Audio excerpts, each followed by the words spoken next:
Hello, this is a guy who likes fanfiction and is too lazy to read, so here is Protector of the Fairies in audio form. Check the description for the links to the author. Protector of the Fairies. The Blacksmith's Final Blade. Your Majesty, I've been dash. Whack didn't even hesitate as he flung a sword at his last remaining soldier, the man's eyes widening in pure shock for a moment before his form shattered like glass, leaving only a single sword behind where the man had once stood. Damn, I really thought you would have fallen for that. Whack shook his head in disappointment, momentarily tearing his gaze away from the city of Magnolia straight ahead to see the man trying to sneak up on him from behind. A skin was my last soldier left, and one of my most loyal. I might very well have trusted him for a few minutes if he performed the act well. But I already saw your plan dozens of times. What did you do with him anyway? I have yet to receive his power, blacksmith. Aoesu shrugged. Who knows? Perhaps he's been buried in some ditch somewhere, kept alive long enough so that you won't get his power anytime soon. Tell you what though, he was a pain to restrain. Caught him off guard, gave him an injury that should have been lethal, and he almost shrugged it all off like it was nothing. Knew immediately that we couldn't afford to let you gain that kind of strength. Your eye is already a massive cheat. Whack barely acknowledged his words, walking a few steps forward to the sword that had disguised itself as a skin and giving the handle a few pulls. It didn't even budge from the ground. How fascinating, he heard Whack say, a look of interest crossing the man's face. I saw this, you know, but I couldn't quite understand it. As much as I see, I do miss things that come from the other senses.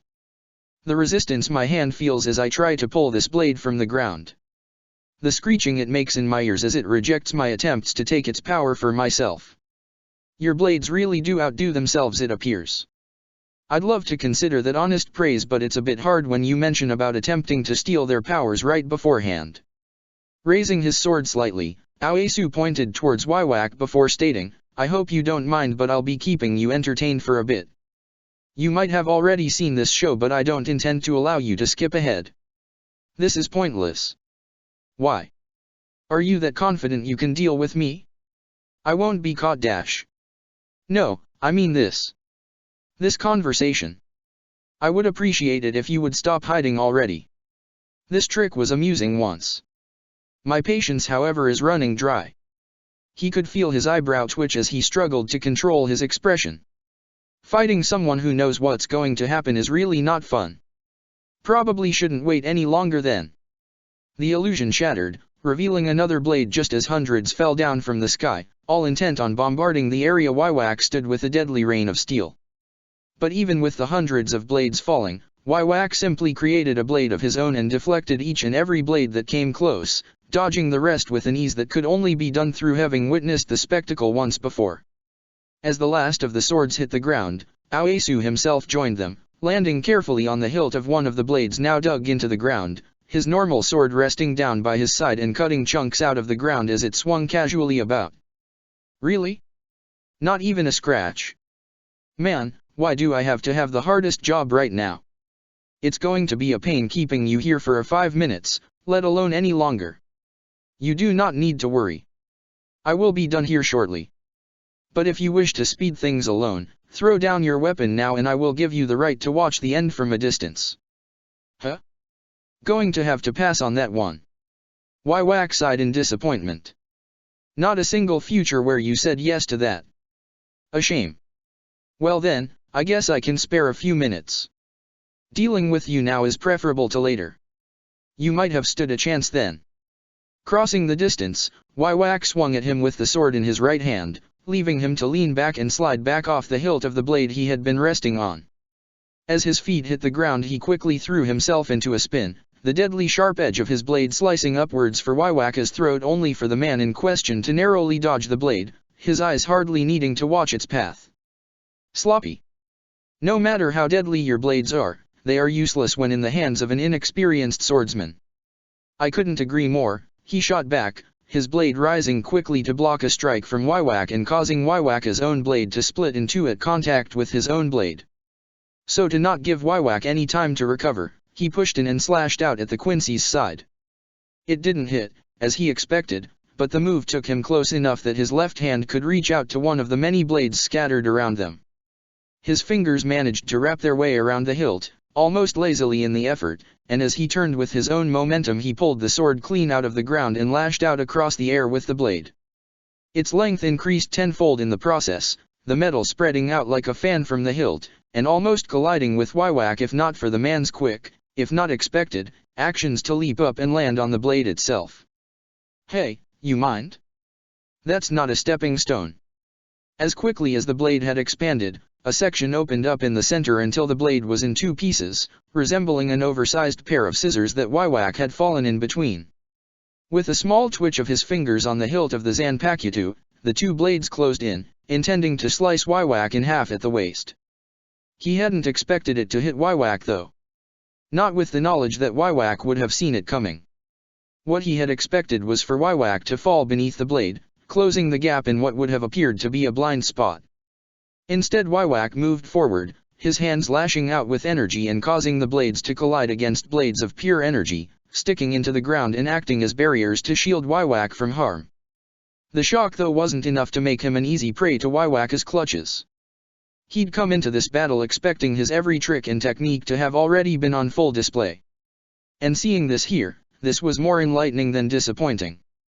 Narrowly dodging some of Wywak's attacks, he released his grip on the Zanpakutu in his left hand and quickly tried to put some distance between the two of them. He realized his mistake when Wywak suddenly allowed him, dozens of arrows forming in the air and firing before they were even finished being created. Each was roughly the size of his head and it looked as if the remaining details were being constructed mid-flight, additionally serving as some form of course correction he realized as he found them following his movements. Slicing through them would be the easy move but he wasn't confident enough in his skill to cut some down mid-flight while also dodging the remaining course-corrected arrows. If anything, Wywak would have already seen his possible moves here. So rather than dodging, he let his left hand grab another of the Zanpakutu from the ground, whispering the words it needed before slashing downwards with it as the arrows were about to reach him. The result caused a blast of energy to erupt from around the blade, the energy in the air scattering and passing by him harmlessly. Without a second thought he allowed the blade to rest in the ground and grabbed another one, even as Wywak began to close the gap between them, and threw the new Zanpakutu forward, the blade glowing a bright orange as light built up within and began to grow brighter and brighter until it became unbearable to look at. His shades did their best to shield his eyes from the light, which helped when he charged straight after the blade and slashed at the hazy form of Wywak he could barely make out. And yet despite the fact he managed to make out the shape of Wywak's closed eye, the man easily dodged the blade, not by backing away but by instead closing in far faster than he had expected and he felt himself get hit by a thin wave of magic before Wywak caught his right hand by wrist and bringing his swing to a complete halt. "Aw crap. Didn't I tell you? No matter, I'll say it again. It doesn't matter how deadly your blades are, in your hands they are no better than toys. As a blacksmith, your talent is unrivaled. There hasn't been anyone to come even close to your level of skill in over 400 years.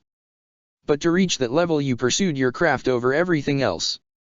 And as a result, as a swordsman you leave much to be desired. You only need to look to see it. The strength of your arms was forged through hitting metal day in and out, not through constant battle. Your reflexes were honed for acting on the slightest imperfection in a blade, not for dodging the razor edge of a sword. And your pain tolerance was built for withstanding intense heat. Not for having your bones shattered." He felt the pain hit him at once with those words, Wywak having waited until the last possible moment before crushing his wrist in his grasp. His left hand flung past the sword around him, his mind immediately able to identify which was which and knew none of them would help him here, and instead grabbed a dagger hanging from his belt. With Wywak's eye still closed and his screams blocking out the other noises he made, he threw the blade forward and immediately felt the grip on his broken wrist vanish as Wywak backed away to dodge the blade. It wasn't a perfect dodge though. It came close enough that it left a cut across Wywak's cloak, the closest any of his attacks had gotten so far. Backing away as far as he could from Wywak, grabbing the sharp blade that had fallen from his right hand with his left, he knew now that he couldn't take advantage of trying to blind Wywak. The previous blade had been for that sole purpose the moment he had caught eye of it within the midst of blades around him, but it appeared even with his eye closed Wywak was not helpless in the slightest. Nor was his ability to see the future impaired to the degree that he had hoped. Letting the back of his left hand brush against another of the Zanpakuto around him, he felt energy course through his body as it carefully knit together his broken bones in his right hand's wrist, making it as good as new. Switching the sword back to his right hand, he eyed Waiwak warily as he considered what he had witnessed. Blind yet still one step ahead, huh? Not only that, there was how he had blocked his first surprise attack with a new Zanpakuto. Seeing the attack was one thing, but blocking it like that should have been too risky. All Waiwak should be seeing was the future through sight. He shouldn't have any way to analyze the future any more than that. The strength of his blades had been an unknown, so how had Waiwak known that his own blades, made of energy no less, could hold it back? Getting the strength and number right to halt the blades safely was too dangerous when he could have just dodged instead. Then there was how his wrist had been grabbed. Waiwaka's actions had been too precise. Even if he managed to grasp his position through sensing his magical power, grabbing his wrist to stop the blade was too high of a hurdle. And that time Waiwak should not have had the advantage of sight to assist him. There was no future to see. No doubt both were moves meant to intimidate him. To show him just how much of the future Waiwak had witnessed in the first instance. But both also revealed more. It revealed the lengths Waiwak was willing to win. So long as he won the one time that mattered, Waiwak was willing to die hundreds of times if necessary, just to destroy his spirit. There must have been dozens of futures where Waiwak had tried the same thing to block his blades. Out of all the thousands of possibilities, there was no doubt that Waiwak would have been hit by those blades by doing what he did.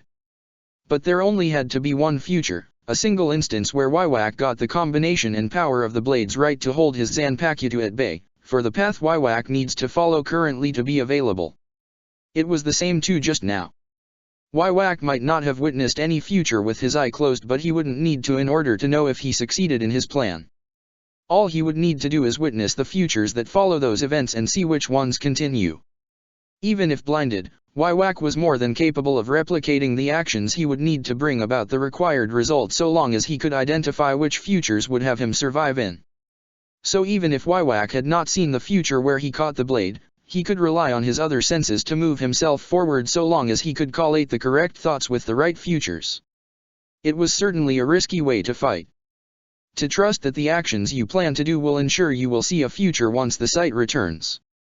But then if it still lead to victory, what did it matter? Victory only had to come once. All other iterations of the timeline didn't matter if they never came to be. Except you said you could only see the future, he muttered, carefully pushing some of the assumptions he was making to one side. Can you really identify which future correlates with which thought? Perhaps if you could witness it. But blind. Surviving I could understand, but you did something else to grab me. He'd felt the magic wash over him in that moment, like a wave splashing him as it passed. At least he assumed it passed. But considering Waiwaka's accuracy. Echolocation? With raw magic? Not unheard of, and if it's you then it's definitely doable. Moving in had futures where you survived, and this ensured you could still follow the correct future despite a loss of vision. He felt like he was slowly getting an understanding of how Waiwak was fighting here. What Waiwak saw were still the possibilities out there. Twice now he'd overcome what should have killed him countless times by simply observing what would happen and finding the futures where he worked out the solution first try. So long as there was a way out, Waiwak would not lose.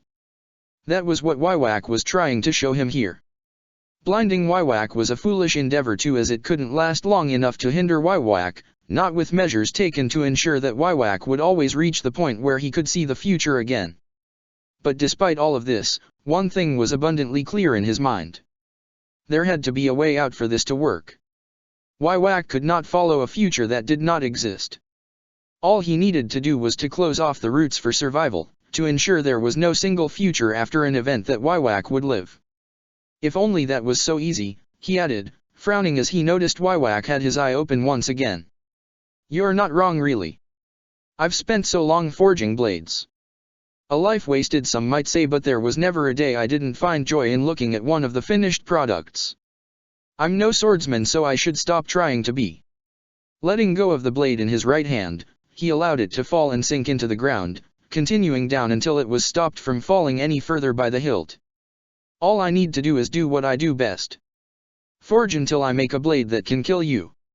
So until that moment, please entertain him, boys and girls. Raising a finger to his lips, as if uttering a secret, he whispered, Bankai. Awaken, children of fire and steel. Awaken, memories of old.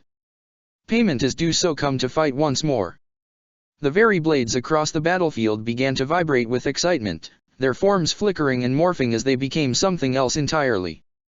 Metal made way for forms more similar to those of humans, flesh and blood being made as dozens of figures appeared across the open landscape. More blades rained down from above, this time not prepared by him, and similar transformations occurred across the ground as the new blades began to join the rest. With the sight unfolding, he turned his back to it and looked to the 5 girls finishing their transformation from their blade states. No words needed to be said for them to begin preparing his workstation, a forge being made and lit as he sat down before it. Toki. Hajika. Nanamai. Tsumaiko. If he makes it through the others before I'm done, I leave it to you 4 to keep him at bay. You don't need their help forging. Mara asked. You made us to make your life easier. Easy won't cut it here. But I need you here to tend to the flames. Speed is of the essence, so I'm trusting you to react accordingly. Tsumaiko, my old hammer please. Wait, you're doing the rest of this all by yourself? Are you crazy? We'll see, he said as Tsumaiko finished molding a smaller hammer than his usual 2-handed one, briefly letting the weight settle in his palm before he snapped his fingers and caused one of the nearby blades to suddenly return to its old form and fly at him. Without even looking, he caught it by the hilt and shoved it into the flames, quickly raising his hammer and hitting down into the fire. My last work, made from everything I've learned over 400 years. Let's hope it's a masterpiece, shall we? Protector of the fairies. How long do you think he'll be able to keep Waiwak at bay for? Ichibe sighed, not daring to take his eyes off the sight in the distance. He's already resorted to using his Bankai, so likely only 10 more minutes at most. Probably less. Are we ready for once he dies? Yes, Hibiki growled out. As you requested, I am linked up with Aoyasu's mind. Whatever he thinks, I'm picking it up so we can send it to everyone if it's proven to be true. Whatever his fate, it won't be in vain. Good. That's the best we can hope for. This is foolish, you realize. Whatever little we gain from this, it can't outweigh his own ability. And we're discarding that in a pointless battle here. Ichibe scoffed. Of course it's foolish. Of course it's pointless. We won't beat Waiwak with this. At best we gain minutes.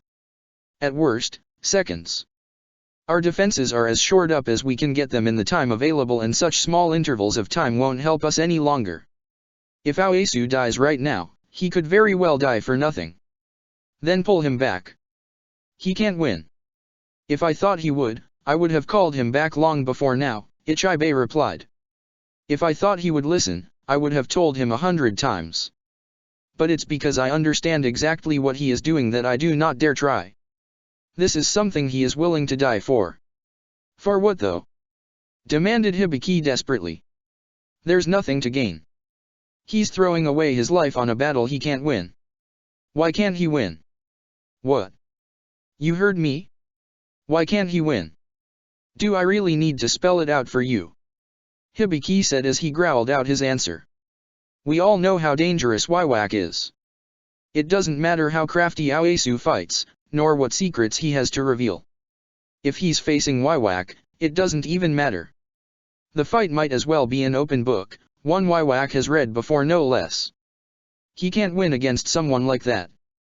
It was over before it even began. And as such you think his efforts would be better suited with us. To assist us in any way he can. To add another number to our side. If we collect enough firepower, we can dash. What? Get a lucky shot? Tire Waiwak out. Ichibe sighed, shaking his head. It's true, this is our plan. With enough of us dividing Waiwaka's attention, we should be able to pressure him enough that even he would make mistakes. Then why is he doing this? Because despite our best efforts, how many of us truly believe we can win? Ichibe asked gravely. Silence greeted him, something Ichibe had more than expected. Can't answer, can you? It's fine. Truth be told, part of me thinks the same way. Whack is like that of a god to us right now. Perhaps in power we could fight him. But his eye, it's all-knowing. The future are stories to him, and ours has already been written in his mind. How can we win against someone who has already seen us lose? How can we beat someone like that? You told us dash. I told you all many things. But how many of you believed them? A tiny number really. Most of that lot are from Fairy Tale too, a guild more stubborn than most. But even most of them don't even think we can win, not that they will say it out loud. No one will. No one wants to admit it because they are afraid that saying it will make it reality. Then what hope do we have? We have one, he admitted. And it's that man over there, fighting alone. Aoesu? He's our hope. He can't win. Hope doesn't need to be in a single battle's victory, Ichibe stated calmly. Hope doesn't necessarily need to come from winning or losing. It can come from one's actions. It can originate from the inspiration such actions bring. Aoesu isn't fighting to kill Whack. He's fighting to make us believe we can kill Whack. It's rather foolish you might say, he admitted. And perhaps it's a waste. It could even do more harm than good. If he fails, we will have nothing. But if he can something, if he can do anything, then it all changes. It turns our hypothesis for victory into proof. It creates a reality where what we want to do can work. And all he needs to do is to harm Whack in some way. Can he do it? I honestly don't know. But I want to believe so. He's betting everything on this one chance, knowing that whatever he does will be far easier than anything we have to do. But that's why he believes he has to do it. Because if he doesn't, everything will end. So until he falls, he will try and do what we all believe is impossible. Also once he does fall, we will not. Protector of the fairies. The noises behind him should have been deafening. The feeling of sheer power washing over him should have at least made him twitch. Even the sounds of the many Zanpakuto, manifest as spirits, should have been audible to him as they fell, screams leaving their throats as they let out one final sign of their existence before they became shattered blades. So why could he only hear the sound of his hammer hitting metal? The thought alone was enough to almost make him pause, only his duty pushing him past it to keep on working. Simply working on a blade like this, ignoring the chaos that was unfolding around him, it felt right. It felt familiar. He supposed it was natural. This was what his life had been made up of. An endless journey chasing perfection, forging blade after blade uncaring of who wielded them or what happened to the world outside his forge. From great heroes to terrifying villains, over the years he had armed them all. Considering he had forged a Zanpakuto for Zeref himself, he was partly responsible for the destruction it had been used for. But then he had always found it hard to care about such things. His only passion was making blades. Most of his friends were merely the spirits of Zanpakuto that he kept around with him, and even then many of those had been created specifically for the purpose of assisting with the forging process. He hadn't needed contact with anyone else except when they came to request a weapon, and was a task that required him to spend more focus on the blade than the person there to receive it. All of this was why it was so easy to forget everything else. All there was right now was the forge in him. All he had to do was make a single blade, just like any other day. Whether it was his masterpiece or not, whether it was a blade to do what no other could, it was all the same when he sat down in front of this forge. Until the blade was ready, he simply didn't care about anything else. There was of course the danger he could die before he could finish his work. That Whack would not simply wait for this blade to be made. But that was what his Bankai was for. To keep him at bay. Strictly speaking, his Bankai was not one he liked to use. It was always a draining technique to use, and normally he did not need a forge to be made for him. He had his usual one all made to his liking. But his forge couldn't bring all these Zanpakuto spirits to life. The 5 that assisted him were easy for him to maintain because at their core they had a link to him, Mara's link stronger than any of the others. But there were countless other spirits here that didn't. Once he made a blade for someone, the spirit within bonded to them and took shape to the wielder itself. Only in his Bankai could he temporarily bring back an echo, and only once. Once they fell, that connection would be lost forever. How many had fallen already he did not know. Neither did he know how many he had at his disposal. He had made far too many swords to ever count, and every spirit that had not yet lost that fragile connection resided here. The echoes from the moment he finished the blades. However, the fact they were only echoes meant they would not last long. No matter how much power they might have, no matter how their abilities matched their real counterparts, they would never reach the same level. He couldn't replicate that here. Perhaps if he was wielding the blade itself he could draw out more of its power. But leaving it to fight alone, they'd be lucky to hold a tenth of their full strength. It still might be more strength than the wielder had ever shown in their life, but it could also be far weaker too. Against Wywak, their strength would falter. All they could do was buy time. To throw away what little life they had to keep Wywak at bay. Without turning around, he didn't even know how well they were doing. He only knew they had to be succeeding because he had yet to be stabbed in the back.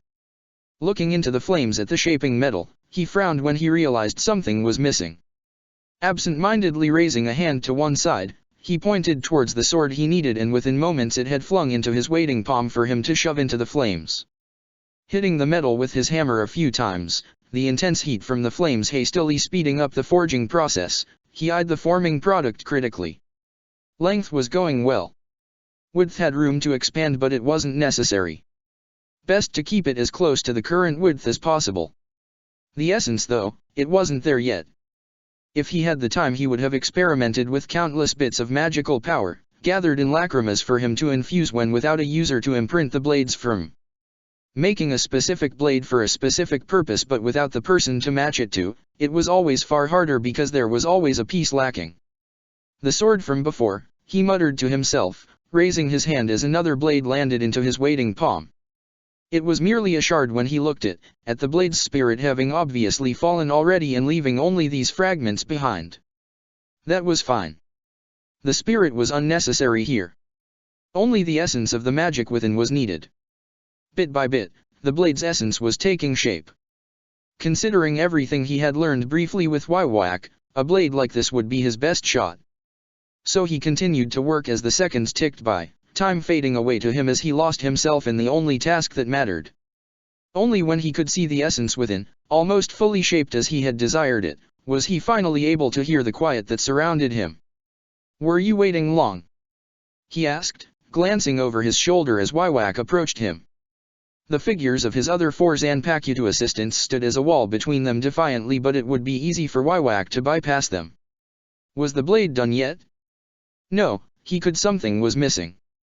A tiny piece, one yet to be in place. The power was right, forged from countless blades, but he needed a final element to put it all in place. The blade he had left nearby in the ground, Seifushi.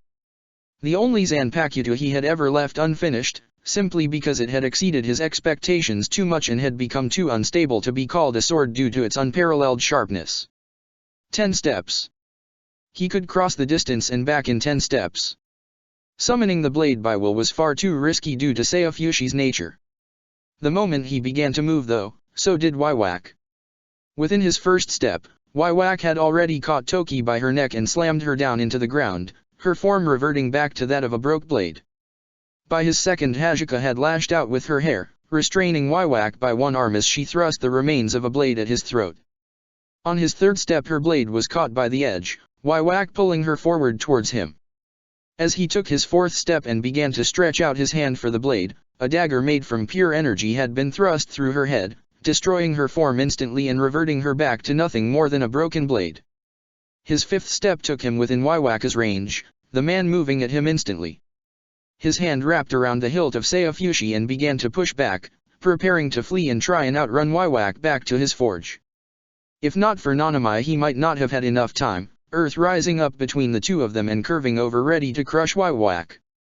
On his sixth step, and his first one away, he heard her cry out and knew she had been defeated. As he took the seventh the earth wall crumbled behind him, Wywak smashing through the barrier and stretching out an arm towards him. Only Tsumiko's interference made Wywak pause, twin hammers, each the length of her own body, being swung from above as she put all her force into holding him back. By the 8 Wywak had grabbed the hammers as he dodged them and pulled her down from the air, slamming her into the ground. On the 9th he was already raising Seifushi, Mara getting ready at her station as she brought her hands to her mouth, flames flickering through the gap she made. He heard the small whimper made as Tsumiko herself was defeated, the sound turning to the sound of metal shattering as Waiwak tried to close the gap. As hot as you can. He roared, throwing Seifushi straight into the forge as he took his final step. Waiwak was almost on top of him now, his hand about to grab him by his shoulder and pull him away from the forge. But at the last moment Waiwak halted, lunging away.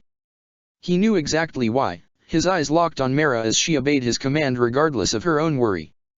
Flames erupted from her mouth and through the gap she had made in her hands, focusing the inferno down into the forge and sending the fire rocketing upwards far beyond the boundaries of the forge itself. She was safe, the flames that lashed back to hit her leaving not even a single scar across her skin. He wasn't as lucky. It was pure agony. He could feel his skin burning away as the full force of the inferno stuck him, only worse as he shoved his left hand deep into the blaze. It was never this bad. His usual forge had everything he needed to do this process safely. But he didn't have time to finish making the blade the safe way.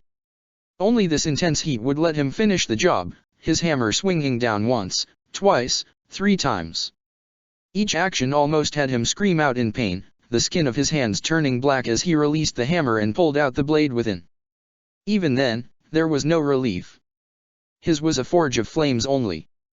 Even if he had made the blade safely, this problem would have always awaiting him.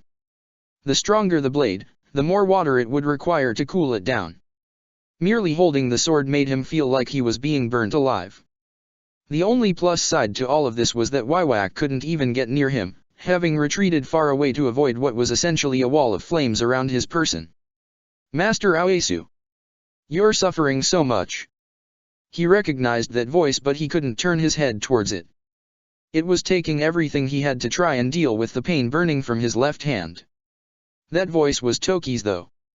Hadn't Waiwak shattered her? Had she forced herself to manifest once again within this blaze, despite how difficult that should have been? Whatever the case, right now it didn't matter. If she was here, there was one thing she could do at a time like this. Cry. It was her nature. She cried easily, set off by the smallest of things. Those tears though were more like gallons of water, making her the perfect source for all the water necessary for when he needed to forge blades. She could fill a bucket from seeing him stub his toe. Seeing him like this, it would be so much worse for her. Even if he had known it was coming, he still hadn't been prepared for the flood of water that struck the flames like an eruption. Steam filled up everything that he could see, dousing the flames in moments. As quickly as she had managed to manifest herself, he heard the sound of metal once again hitting the ground as the water stopped. Toki had done enough though. She had pushed past her own limits to manifest again. Doing so within the blaze might have very well meant that she had avoided having her purpose known to Waiwak, the man having never seen her within the flames. He hoped that was the case.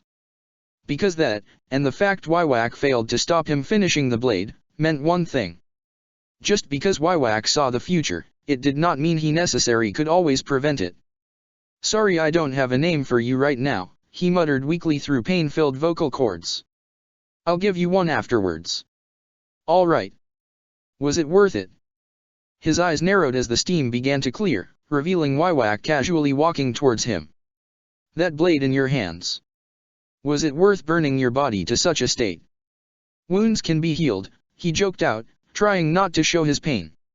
It must not have worked because Waiwak could see through it easily.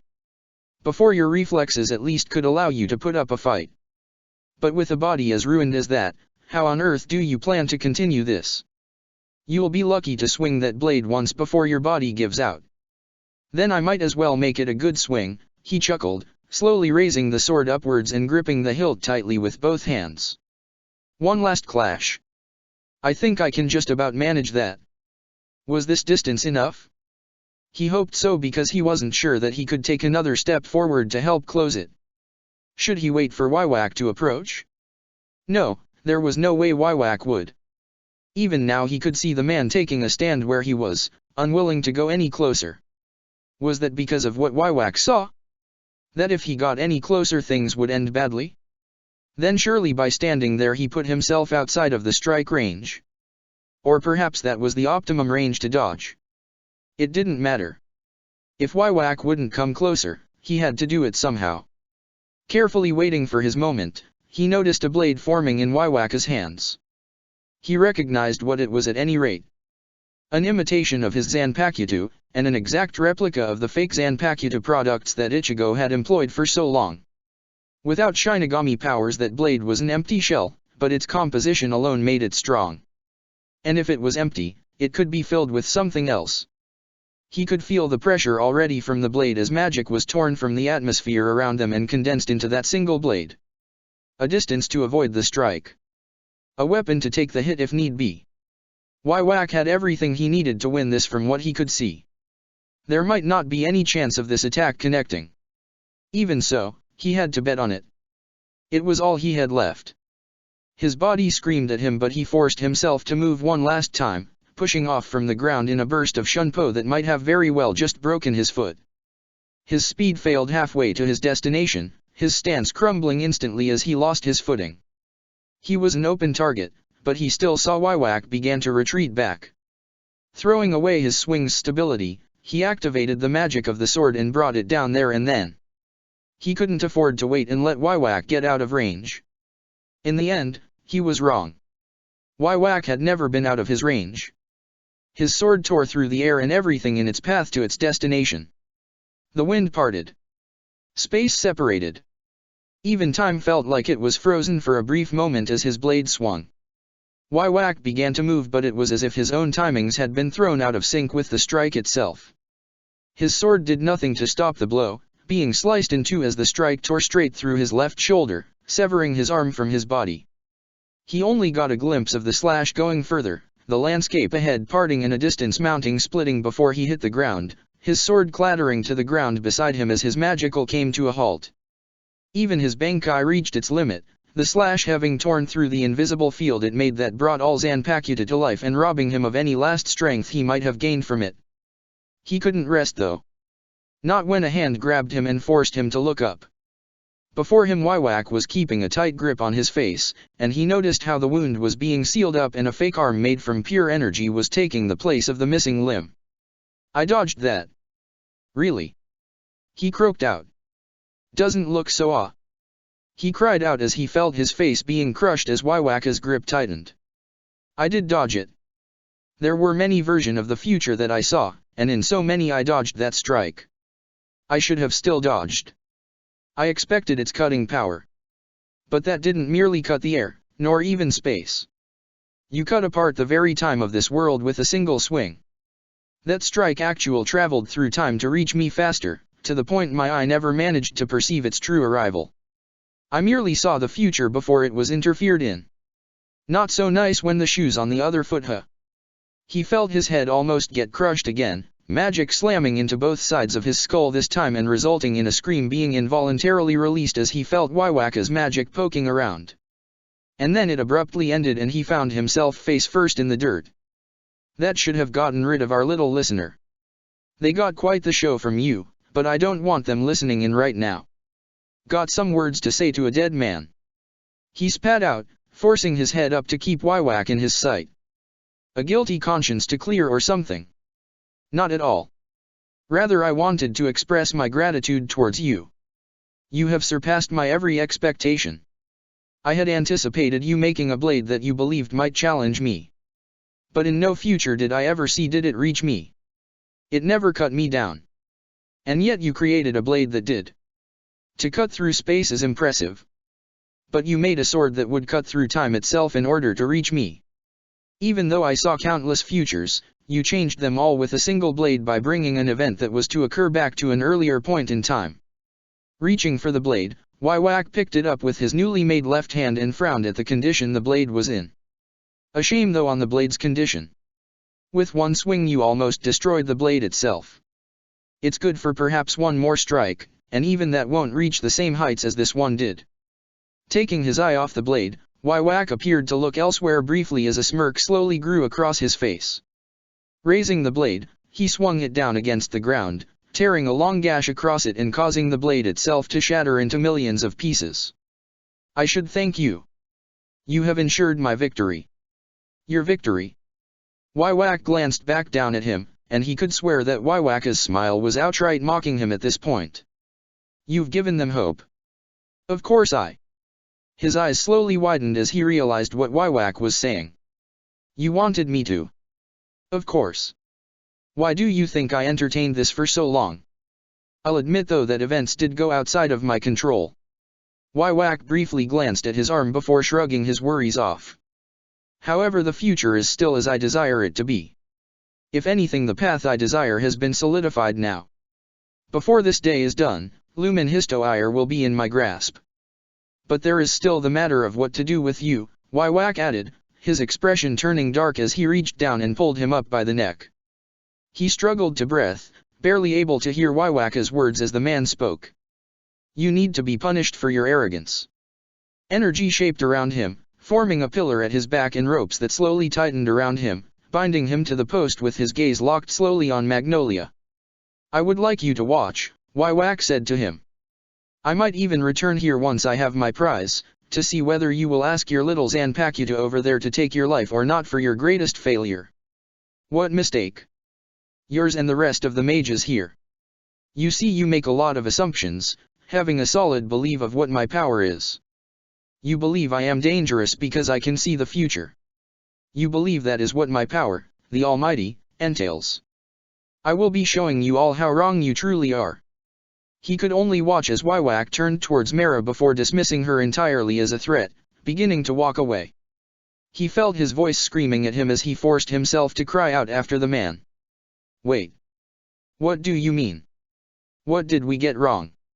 What little strength he had was being used to try and forcefully break his bonds, the energy not coming undone until Mara got close to him and burnt them away with some flames. She tried to catch him as he fell, but in the process his weight brought them both crashing to the ground. Trying to push himself up, his vision hazy, he could only watch as Waiwak walked further into the distance as he screamed after him. Your power? What is it? What are you after? The last sentence made Waiwak pause, the man briefly looking back at him before smiling as he turned away. His last thoughts before he lost consciousness was that Waiwak had looked sad at those words. How could a man that could see all that was going to happen look so sad about what he desired? Arms embraced him, the familiar form of his original Zanpakuto spirit comforting him, before he knew no more. Protector of the fairies. Defending Magnolia. He's approaching, Kisuk muttered, watching the battlefield from his vantage point at the top of the cathedral. Hibiki, are the last of the mages present in position? As good as they will be. How far off is Waiwak currently? At his current pace, I'd say he'll take another 10 minutes. But he's walking rather than using Hirin Kyoku, so that's not reliable. At this distance he should be able to cover the ground left in a few seconds. He might be trying to examine our defenses for any noticeable holes. Wait, hang on a minute. Focusing carefully as he looked through the binoculars, he watched as Waiwak cameo a sudden halt. He's stopped. What? What's he doing? Not sure. He's raising a hand to his head dash. An astute observation, Kisuk Urahara. Kisuk froze at the sound of Waiwaka's voice, coming through the link where there should have only been Hibiki. You hacked into Hibiki's magic. That shouldn't be possible with Super Archive. Don't try and be confused here. You've reacted quite calmly to this. I have no doubts you have had your own ideas on how it would be possible. Super Archive is indeed an impressive piece of communication and analytic magic, but both its weaker versions and the Master Core are both prone to suffering from hijacking the communication systems. Chasing back information might take more time, but I have no need for such knowledge. So what's this about? Disrupting our communications before you attack. He double-checked his binoculars, but so far Waiwak had not moved from his spot. You're wasting time just talking, allowing us time to backtrace your magical power and lock you back out of the system. You won't have long here, so this can't be a distraction. A talk? No, more specific. Terms of surrender. You catch on fast. Impressive. Indeed, I speak now to all of you. Each and every one of you dash all of them. Had Waiwak hacked the communications and linked it up to everyone else? Dash, I now offer you all a choice. A choice between life and death. Glancing to the side, he quickly spotted Mest hanging about and caught his attention. Staying silent, he tapped his ears to signal Mest before getting a nod in response. Mest could hear it too then, which meant Wywak was telling the truth. They were all linked up at the moment. Many of you hold the idea that I can be stopped. That, by working together, you may all achieve victory. You are wrong. Said by the man missing an arm. Was that really within the future that you saw Wywak? The fact I lost this is unfortunate. But it was a result of a man polishing his skill for 400 years and surpassing all boundaries to create a blade unmatched by all. And even with all that, he only managed to take my arm. But what about the rest of you? Because I should tell you that just because I've gotten weaker, it doesn't mean any of you have gotten stronger. Wywak was right. The fact Wywak had even generated a replacement arm made out of energy made the loss kind of moot in the first place. But it didn't change the fact that it had happened. The proof left that Wywak's ability to see the future did not guarantee absolute victory. When I arrive, I will head straight through the city. I will not take a detour. I will not follow your attempts to lead me astray. I will head straight towards Cardia Cathedral, where you have chosen to make your last stand to keep Lumen Histoire from my grasp. Well, he supposed it had been too much to hope for that Wywak wouldn't know where Mavis was. The cloaks he had simply couldn't suppress her magical power all the way, and someone as sensitive to magic as Wywak would have surely picked it up. But to have narrowed it down so quickly meant Wywak had already seen her present there. Any who stand before me will be shown no mercy. Either you shall fall at my hands or you shall find yourselves incapable of getting back up.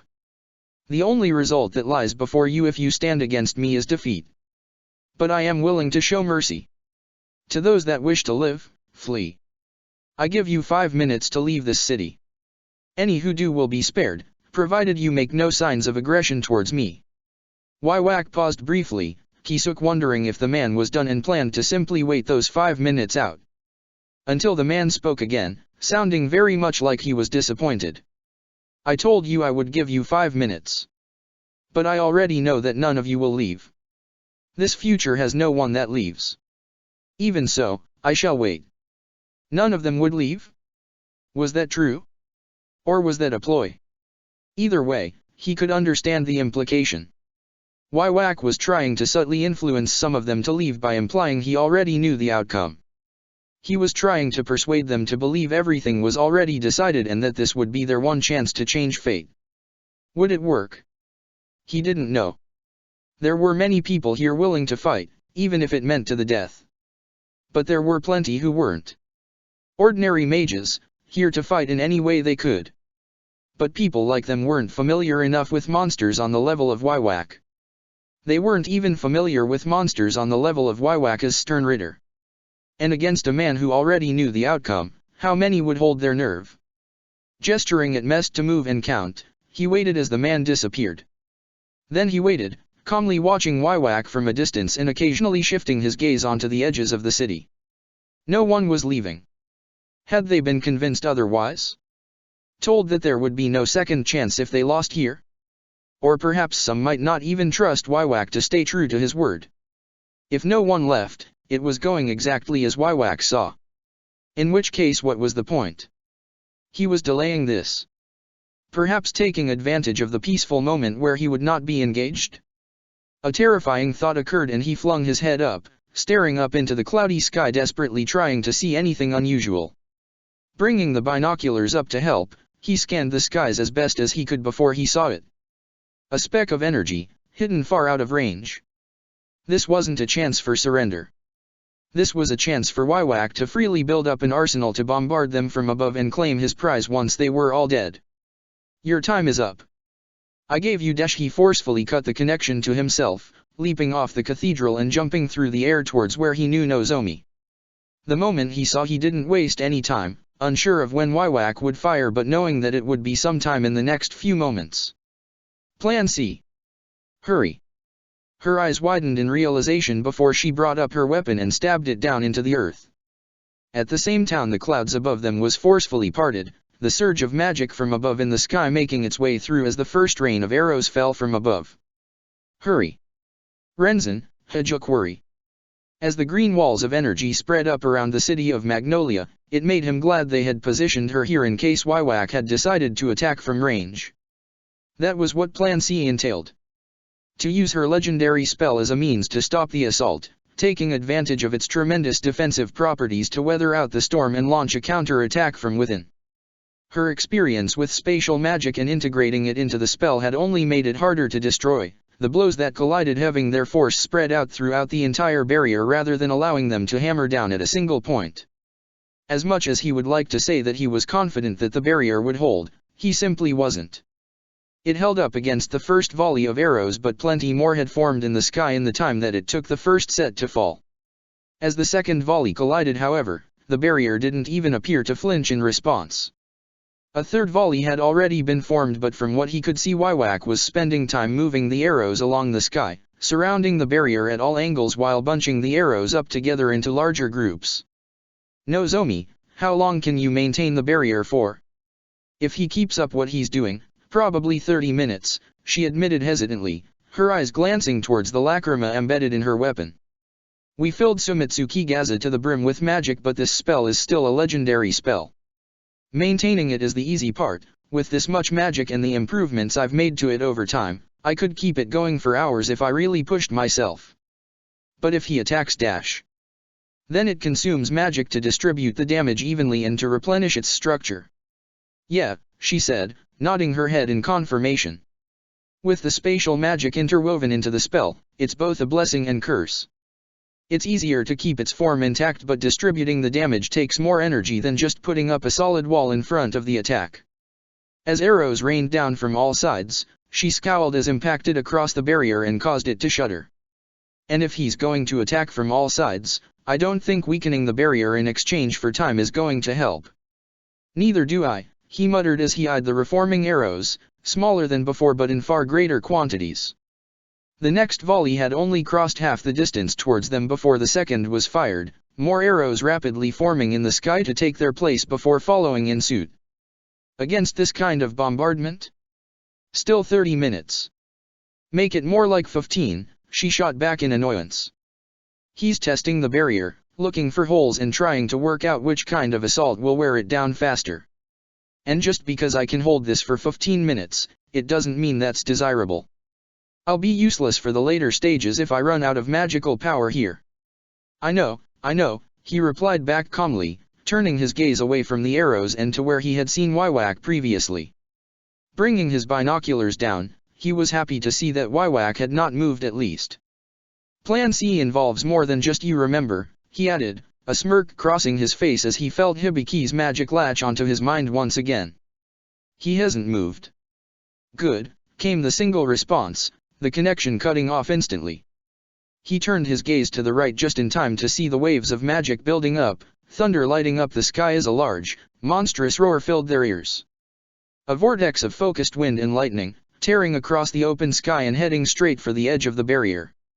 It hit the barrier and passed through like it wasn't even there, continuing far past and heading straight for its intended target.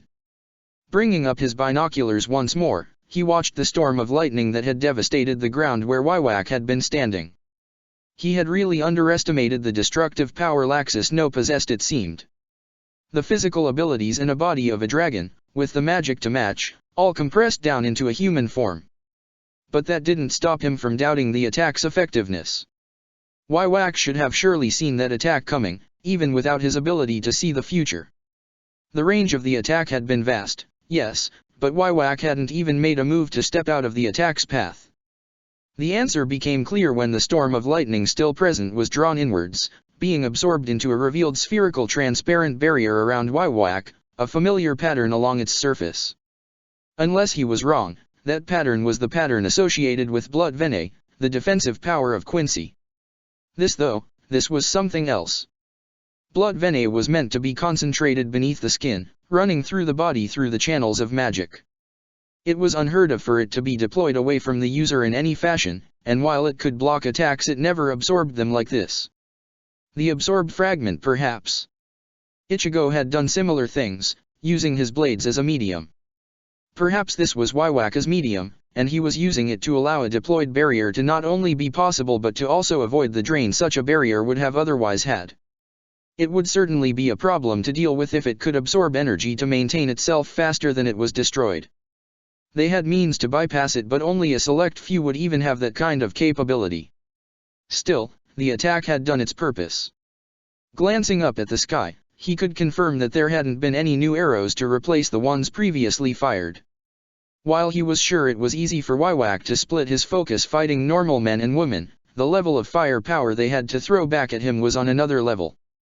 Maintaining that barrier alone must have been difficult, enough that it had stopped him from continuing his bombardment from afar. That was what Plan C was at its core. They had devised dozens of plans for whatever actions Wywak might take when he arrived.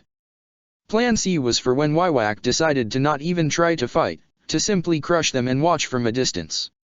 It wouldn't do the whole job, but they would no doubt lose dozens of men and women just trying to retaliate without a barrier in place to shield them.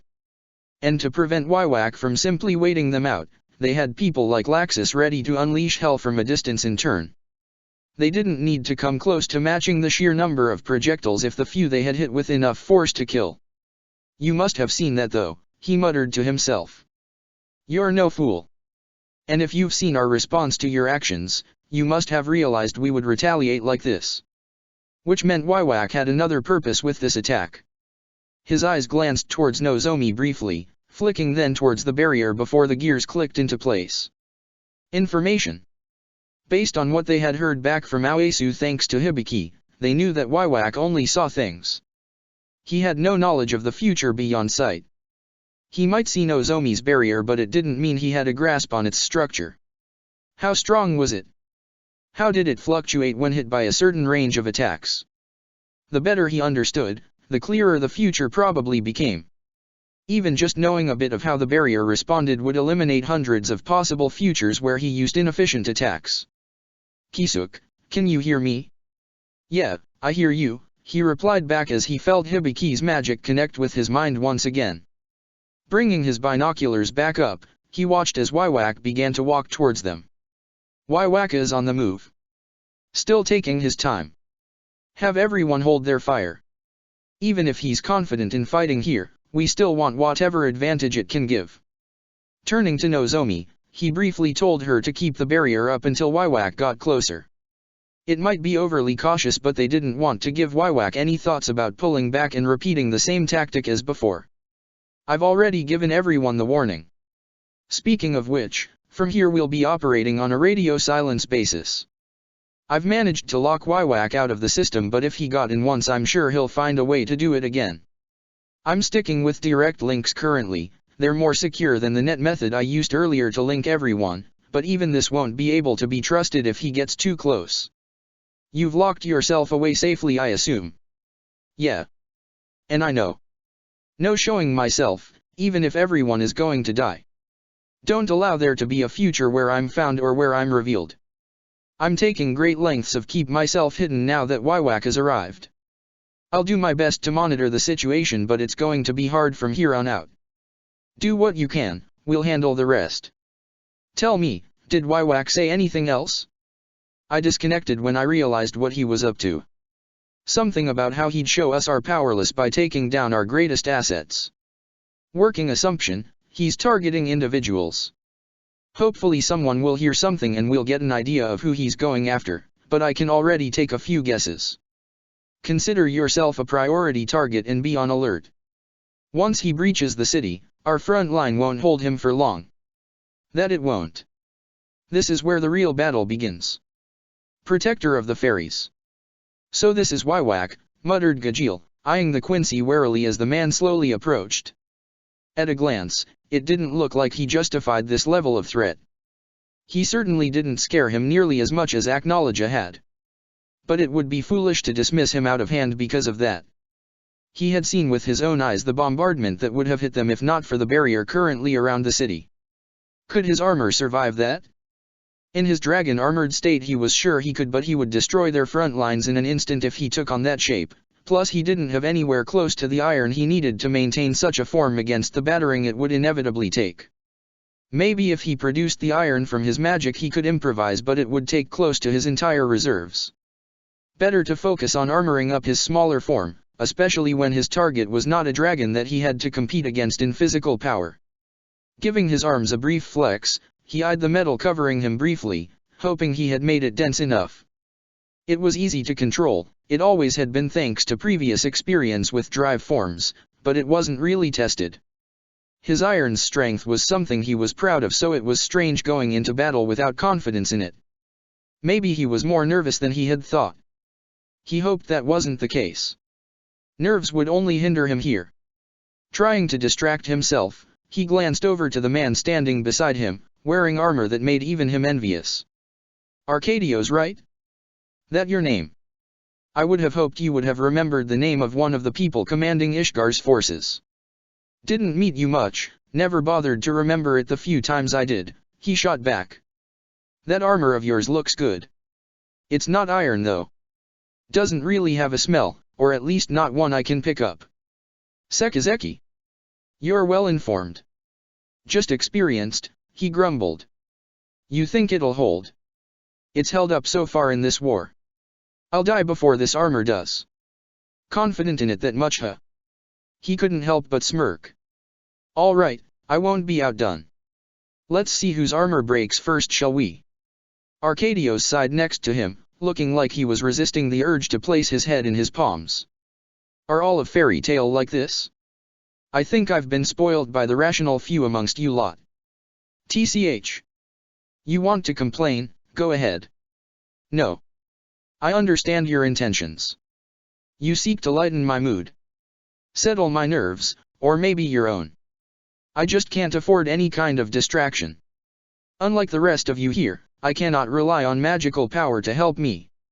This armor and sword are all I have. Against a monster such as this, I am but a speck of dust on the road. An indestructible speck of dust, but still a speck of dust.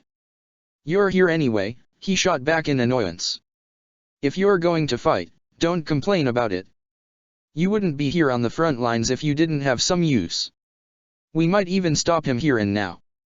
Arcadios let out a dry chuckle as he shook his head. If that was the case, it would be lovely. But I doubt we will stop Wywak here. We are the people he likely feels threatened by. We are those who will delay him, nothing more. Slowly drawing his sword, Arcadios hoisted it up above his head as a signal to those around him who couldn't hear him as he spoke. But even a single cut now could translate to victory later. Our objective, do what you can. Slow Wywak down and inflict whatever wounds you can. Even if we can't kill him, we can start his path to defeat. Cling stubbornly to that goal and do not let him go freely. Repay every inch given with blood if you can. Smirking, he let out a satisfied growl at Arcadios' words. Now you're speaking more my language, he said as he slammed his fists together. Let's dash. A touching speech. But pointless. Snapping his head towards the source of the voice, he found Wywak standing right before Arcadios, a sword already in hand. When had Wywak gotten that close? He had still been a good distance away. To Arcadios' credit, he reacted quickly to the sudden threat. With his sword already drawn, he swung it down, Wywak moving ever so slightly so that it only left a thin cut across his cheek. Immediately one hand lashed out, grabbing Arcadios' right hand by the wrist and squeezing. Oh, that's interesting, Wywak commented when his attempts to break the armor showed little results, his actions merely holding Arcadios' arm in place. My blood was in place and yet that blade cut straight through it. I knew it would, but experiencing the sensation firsthand is rather novel. As is finding the resistance your armor is putting up. Sekizeki is truly both a marvelous and a dangerous substance. Tightening his grip, Wywak stepped forward and hoisted Arcadios over his shoulder, throwing him over and slamming him against the ground. With a wave of his hand, energy gathered and shaped into a large guillotine blade, letting it drop right down towards Arcadios' head. At the last moment Gajeel slammed into it, shattered the construct back into particles of energy as he turned a furious look towards Wywak. He would have survived that. There's no reason to lose your temper this early in the battle. Wait until I have slaughtered half your forces before you do that. I won't let you. Charging at the Quincy, he wasted no time in reshaping his armor as necessary. As iron sprouted from his hands, his flesh morphing with his magic, he allowed it to fuse with the existing armor and extend his arms forward into deadly blades, additional spikes trailing across his body as he lashed out and spun with his momentum. All Waiwak did however was merely summon up a blade and bring it up, stopping him entirely as one of his arms struck the blade. A feeble effort dash. He didn't let the man finish, lightning surging from his body and down the arm as he pushed forward with all his strength, cutting clean through the blade.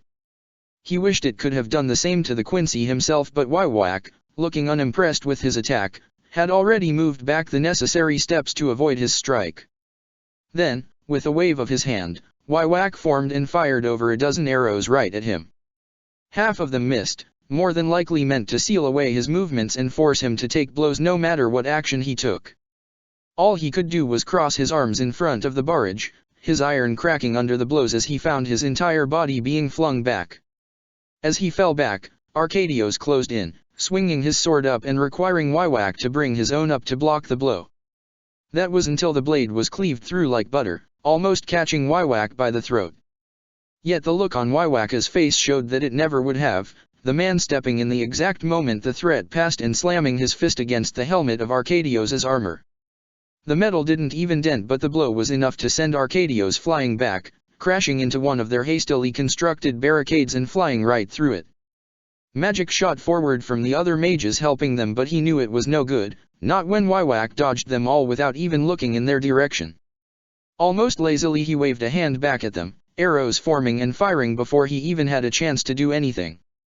In a mere moment, without even paying proper attention, Waiwak had obliterated half their fighting force at the front lines. The original plan had to be scrapped. They couldn't continue if they kept taking such losses. Time for a different plan. Pulling his head back, he prepared to unleash a storm of iron straight at Waiwak himself. Before he even could, Waiwak closed the distance and slammed a hand against his mouth, attack he unleashed hitting the man's palm and vanishing. Not nearly enough, Waiwak stated to him, his grip tightening and making it feel like his head was going to be crushed. And then as quickly as the pain came, it vanished as Waiwak rushed to release him, pulling his hand back just in time to avoid a spinning blade. He recognized the blade in an instant. As did Waiwak. He didn't have to look to know Arcadios had flung it through the air to save his life, knowing it would force Waiwak to act as it would ignore whatever barriers he put up to block it. As the blade stabbed into the ground nearby, Waiwak took a single step towards it before he lunged into action. His armor was left behind as a piece of iron was flung forward, his body shifting to lightning and riding through the air with it before reforming at the last moment before the sword itself. Grabbing it with his right hand, he let iron reform across his body, his flesh turning to scales while a gauntlet of iron formed around the sword in his hand, locking the two together. As he turned back to face Waiwak, he almost found himself skewered by an arrow. Only quick reflexes had him swing the blade up, surprising him by how easily it cut through the arrow itself. But he didn't have time to stay impressed. He wasn't good with blades beyond using them as slashing tools. He had hardly any skill with them before that, and this was currently one of the most dangerous weapons on the battlefield. He had to get it back to Arcadios. Charging forward, Waiwak met him halfway with a look that said that he knew exactly what he was going to do. He couldn't shift to lightning like this, not when it would likely result in the blade being left behind. So instead he allowed the iron from his gauntlet to spread, extending up to his shoulder and widening as he used it as a battling ram. He didn't expect Waiwak to raising his hand towards the attack, catching his charge with one hand and bringing him to an assault. And neither did it prepare him for what happened next. One moment he was standing there, the next he had been flung back, pain digging into his arm, his scales shattered and the iron was broken to pieces. All because a storm of iron had erupted from Waiwaka's open palm with enough potency to harm him. He knew what it was. The feeling was too distinct. It was his own magic, just with a slightly different twist that must have come from Waiwak. That had been his previous attack, right? The one that had vanished the moment it made contact with Waiwaka's palm? What made things worse was that it was the perfect magic to strike him down, its power different enough from his own to not be recognized and neutralized. In the chaos, the sword that had been tightly attached to his hand had broken free. Waiwak picked it up carefully by the hilt, eyeing the craftsmanship for a moment before sighing. I had hoped to have seen something more from this, but it seems this is as far as such forging can go. This is hardly a blade after all. It's more like a chunk of rock, shaped in a certain way. Raising it up high, Waiwak swung it down at full force, shattering the ground and causing Gajeel to find himself getting flung back further from the shockwave. At the center of it all, Waiwak glanced down at the blade once more, a small crack along its surface. So it really does take a few strikes. How irritating. With those words said, he took the blade and stabbed it deep into the earth, burying it as far down as the blade would allow. Good. Now that I've dealt with that nuisance. Waiwak let his words fall off, turning around in annoyance as Arcadios stepped towards him. Looking up, Gajeel could tell it was merely a normal blade. Probably one he had grabbed by chance from one of the few mages with them that had a blade of some kind. All he knew though was that it wouldn't hold up at all against Waiwak. That sword of yours holds up well, but how many blows do you think you can take? The armor might last, but I know that your bones will break if I rattle that armor enough. Go ahead and try, Arcadios spat out, bringing the sword up ready. I have enough resolve here to fight you, even if it means death. Well, at least you aren't blind to reality. For that, I'll at least make this quick. I'm on a schedule. As Waiwak darted forward, he pushed himself to move too. Lightning coursed through his body as he let the pull take over, focusing entirely on Arcadios' blade and letting himself flow towards it. He was almost there when Waiwak reached Arcadios first, avoiding the swing of the blade which brought the iron closer to his position. But just as he began to reform, Waiwak gripped Arcadios' arm and brought the blade up, stabbing it into his forming chest. He aborted the process entirely, unable to avoid the pain but saving himself from having the blade pierce anything vital. However, in this form he had to go somewhere, his body being pulled back to the metal scattered by his stolen attack. No sooner had he reformed was Arcadios' body flung at him, crashing against him before he felt a devastating blow rush through him as through Arcadios, the two of them being slammed against into a house wall and crashing straight through the other side. Groaning weakly as he pushed Arcadios off of himself, he looked up to see Waiwak staring at the two of them as he flung arrows of light into the last of the mages making a stand with them. Then he turned his head away, dismissing them entirely as he moved to head further into the city. He couldn't allow that. Not if it was Waiwak controlling everything. Despite his body protesting in pain, he pushed through it. Fighting Aknologia had been worse than this. He just needed to remember that in all of this would seem easy in comparison. They couldn't stop Waiwak here. So all he had to do was try and get someone else to take over. His magic roared to life as he let out a roar of his own, iron forming in mass around his body as he sacrificed all the magic he could muster to form the front half of his giant dragon armor. The houses in the way meant nothing as he smashed straight through them, using all the strength he could to launch straight into Waiwak and launch him halfway across the edge of the city. No sooner had he done so was his iron already crumbling, his magic spent and unable to maintain such a hastily constructed form. Sorry Urza, he muttered, his gaze locked on where he had sent Waiwak. This is as much as I can do. Protector of the Fairies. The moment Waiwak flew at them, Urza knew something had gone wrong. The deafening roar that came from Gajeel at the front lines could reach them even at this distance, and she could even see the front of what she assumed was Gajeel's so-called dragon-armored state. Both were signs they weren't meant to see according to their initial plans. Things were meant to go that Gajeel and Arcadios would lead the charge at the front and slowly retreat back, allowing Waiwak to progress forward while keeping him suppressed to a small degree. They were to lead him in, and then slowly their forces scattered around the city would close in, tightening the net. It wasn't a perfect plan, but it was the best they had with what they had to work with. Unfortunately, for whatever reason, that plan had failed.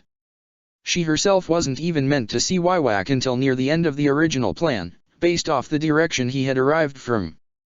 Gajeel wasn't meant to send him flying over this way under normal circumstances.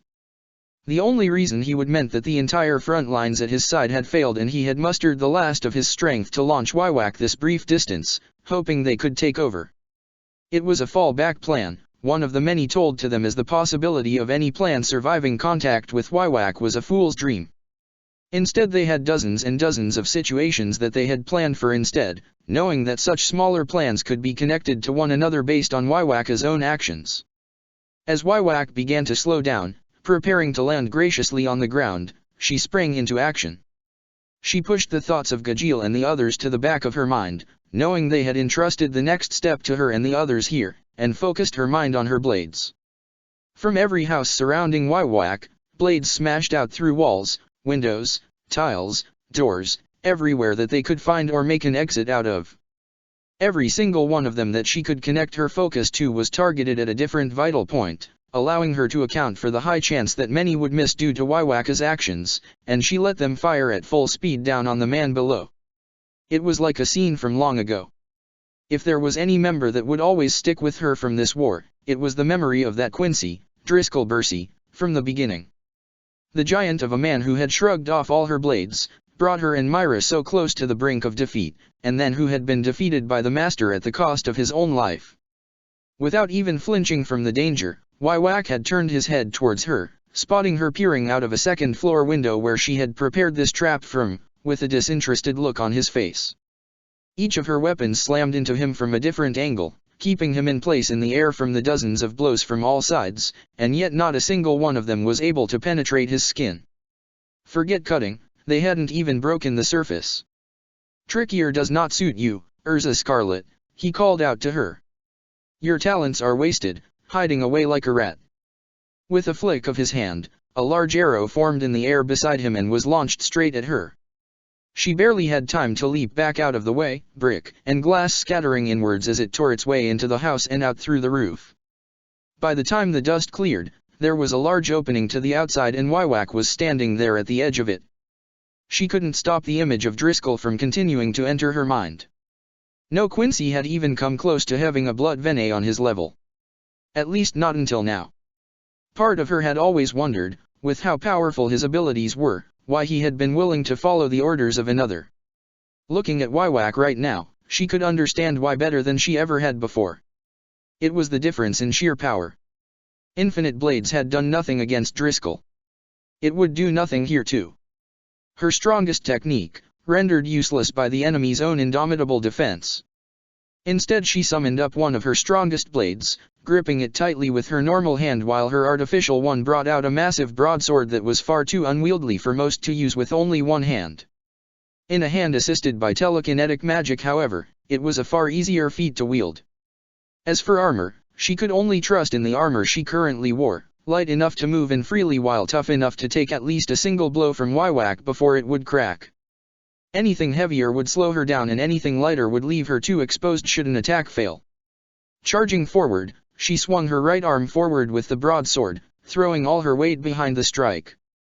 Waiwak responded by simply raising his hand, a sword of energy forming and taking shape just in time to catch the edge of the broadsword before it could cleave him in two.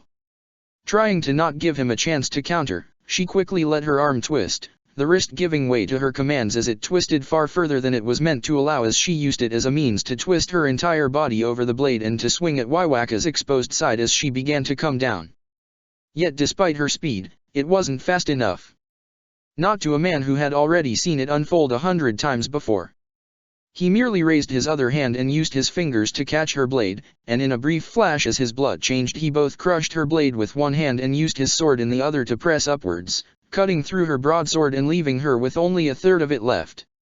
Abandoning the weapons entirely, their broken states useless to her now, she let her armor shift as she switched plans and decked herself out in her flight armor, prioritizing speed now over everything else. With one kick against the ground she was flying backwards, crashing through a back window and ignoring the pain as glass dug into her skin.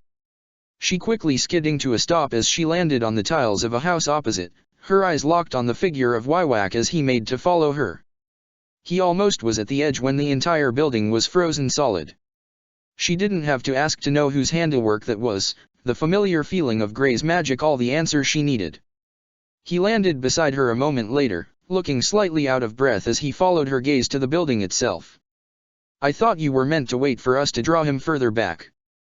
That was before he got flung your way and then saw an arrow tear through your hiding place. The others? Nothing yet." Like herself, others had been hiding in wait in case Waiwak had come this way. The very buildings that her weapons had been fired from also hide her teammates in this sector, knowing that by drawing Waiwaka's attention to herself and by relying on the fact he would subconsciously believe the houses only hold her weapons, she could prolong their secrecy for a while longer. Gray's appearance would only help with that now, making him look like her urgent reinforcements. It wouldn't last forever. No one had yet to act because they knew they could not do so long as Wywak might see them. Even a glimpse and everything here would fall apart. That was why she needed all focus on her for long enough to create an opening that would also leave them undetected when they snuck out to attack from behind. "We'll continue as planned," she stated to Gray. "Let's begin retreating back. By ourselves we can't do enough." "My ice does a decent job," she heard him mutter, but he was beginning to fall back all the same. He knew better than her that his ice wasn't doing enough. They could see Wywaka's form within the ice itself, but he didn't look frozen. Rather, it looked like all but the area around him was, leaving him in a small area entirely untouched. Her best guess was that Wywak had created some kind of barrier, making it purely out of magical power and manifesting it, knowing Gray's magic would freeze it too but also leave him untouched within. That was fine though. Attacking now might cause Wywak to break out hastily, and if he felt threatened in this situation then he wouldn't have allowed himself to be caught in the first place. For the time being, they had to fall back. Gray's ice already was cracking, breaking from the outside of all things, so she knew it was not going to hold Wywak much longer. "No.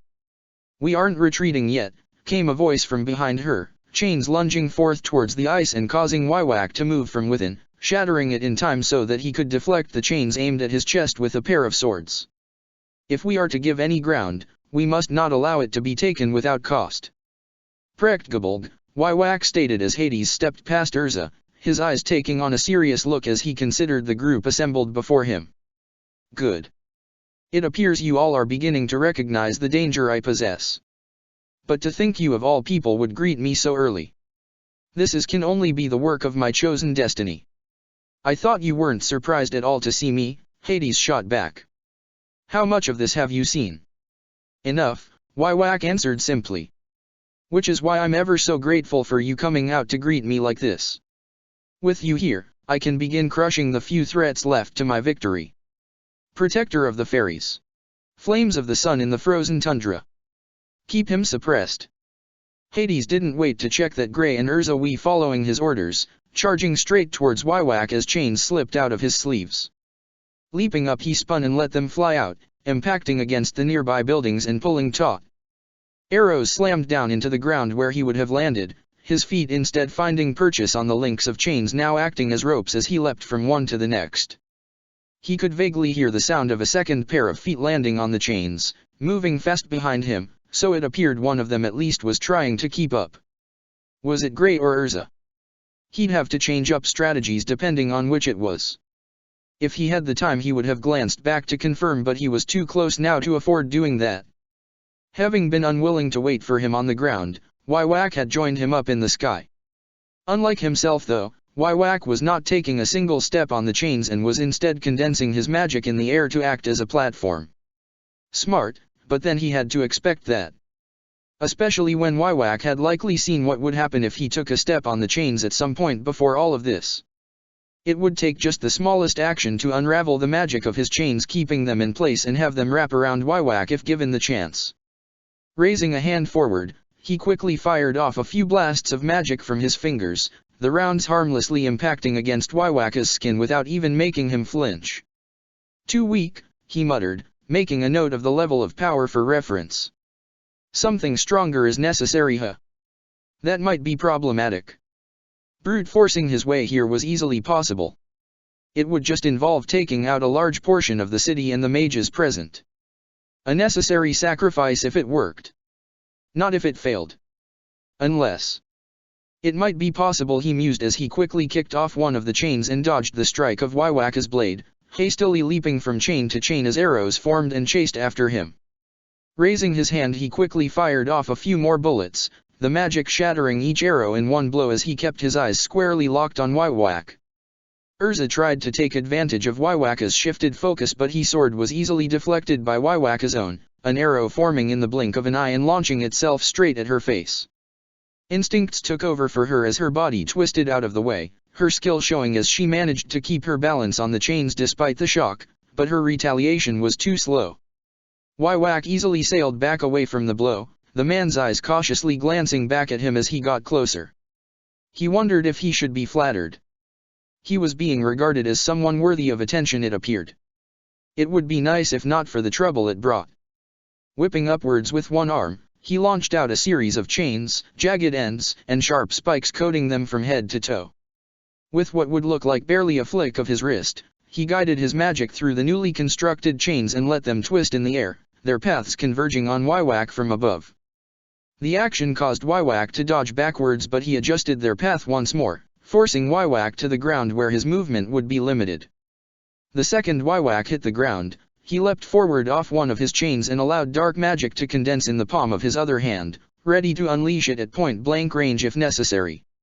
A flicker of blue caught his eye, a slight chill in the air being felt in his bones, and he caught one of his last chains with his other hand, losing control of his chains in motion but accepting the loss as he pulled himself back just as a wave of ice consumed everything around them. "I wondered what you were planning when you didn't follow," he called out, Gray revealing himself from one of the side streets. His form was different, his ethereous state no doubt, and even at this distance he had to try not to shiver. Ice spread out, almost done unconsciously, from Gray's feet as he walked forward, ribbons of blood circling his body as he cautiously looked towards the frozen land he had just created. His attack had caught the next few hours along in the process, but they could all clearly see Wywak at the center, one hand held up towards the attack that had created the barrier that now left the empty space within. That had slowly lowered before Wywak simply swung up with his sword, energy being unleashed and shattered the ice around him. "So this is the form that gave Gremmy so much trouble?" asked Wywak as he eyed Gray. "If there is something worth praising Zeref over, it's his ability to create life forms of incredible power. You are now exceptional, but still within the range of my predictions." Reaching into the coat, Wywak pulled out a single familiar medallion, the lot of them recognizing what it was immediately. It was the same medallions used by the Quincy to steal Bankais, a tool that should have been useless against them. Had it been modified in some way? Was it meant to target other abilities too? Was Wywak intending to steal Gray's power?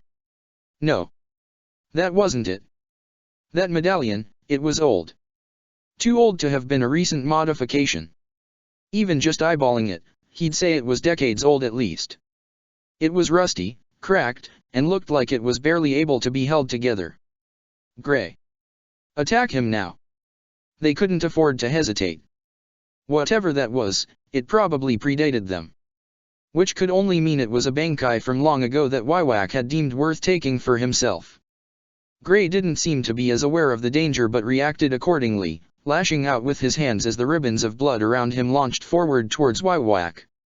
Wywak didn't even make moves to dodge, however, energy leaking out through the cracks of the medallion as he discarded his sword and a new one formed in a flash of light. The ribbons of blood hit, but they did nothing. Instead they vanished, disappearing the second they made contact with Wywak's body. He didn't stay close to understand, leaping back and grabbing Urza before she could protest as he pulled her away. "All mages retreat. Fall back!"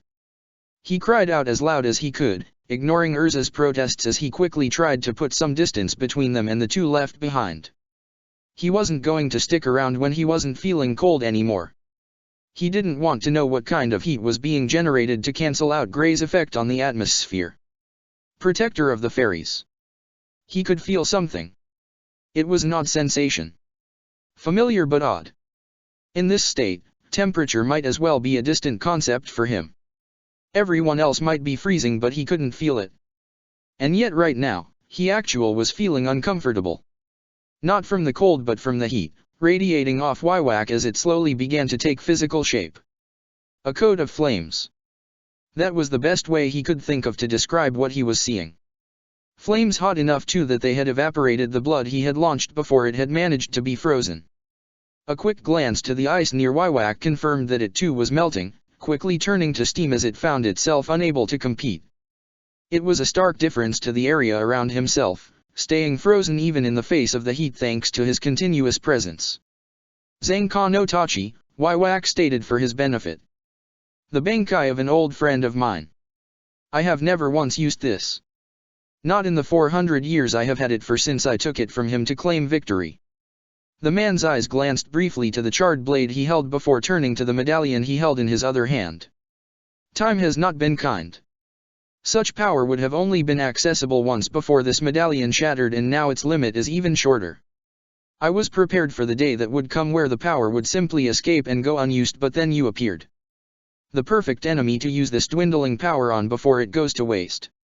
I'll admit though, I was not expecting these flames to be visible, Wywak added as he glanced at the flames around him. Any other form of ice magic should have succumbed to this power by now, but your ice is still holding up around you, as is your effect on the atmosphere. You've forced my flames to become visible and are keeping your ice stable around you.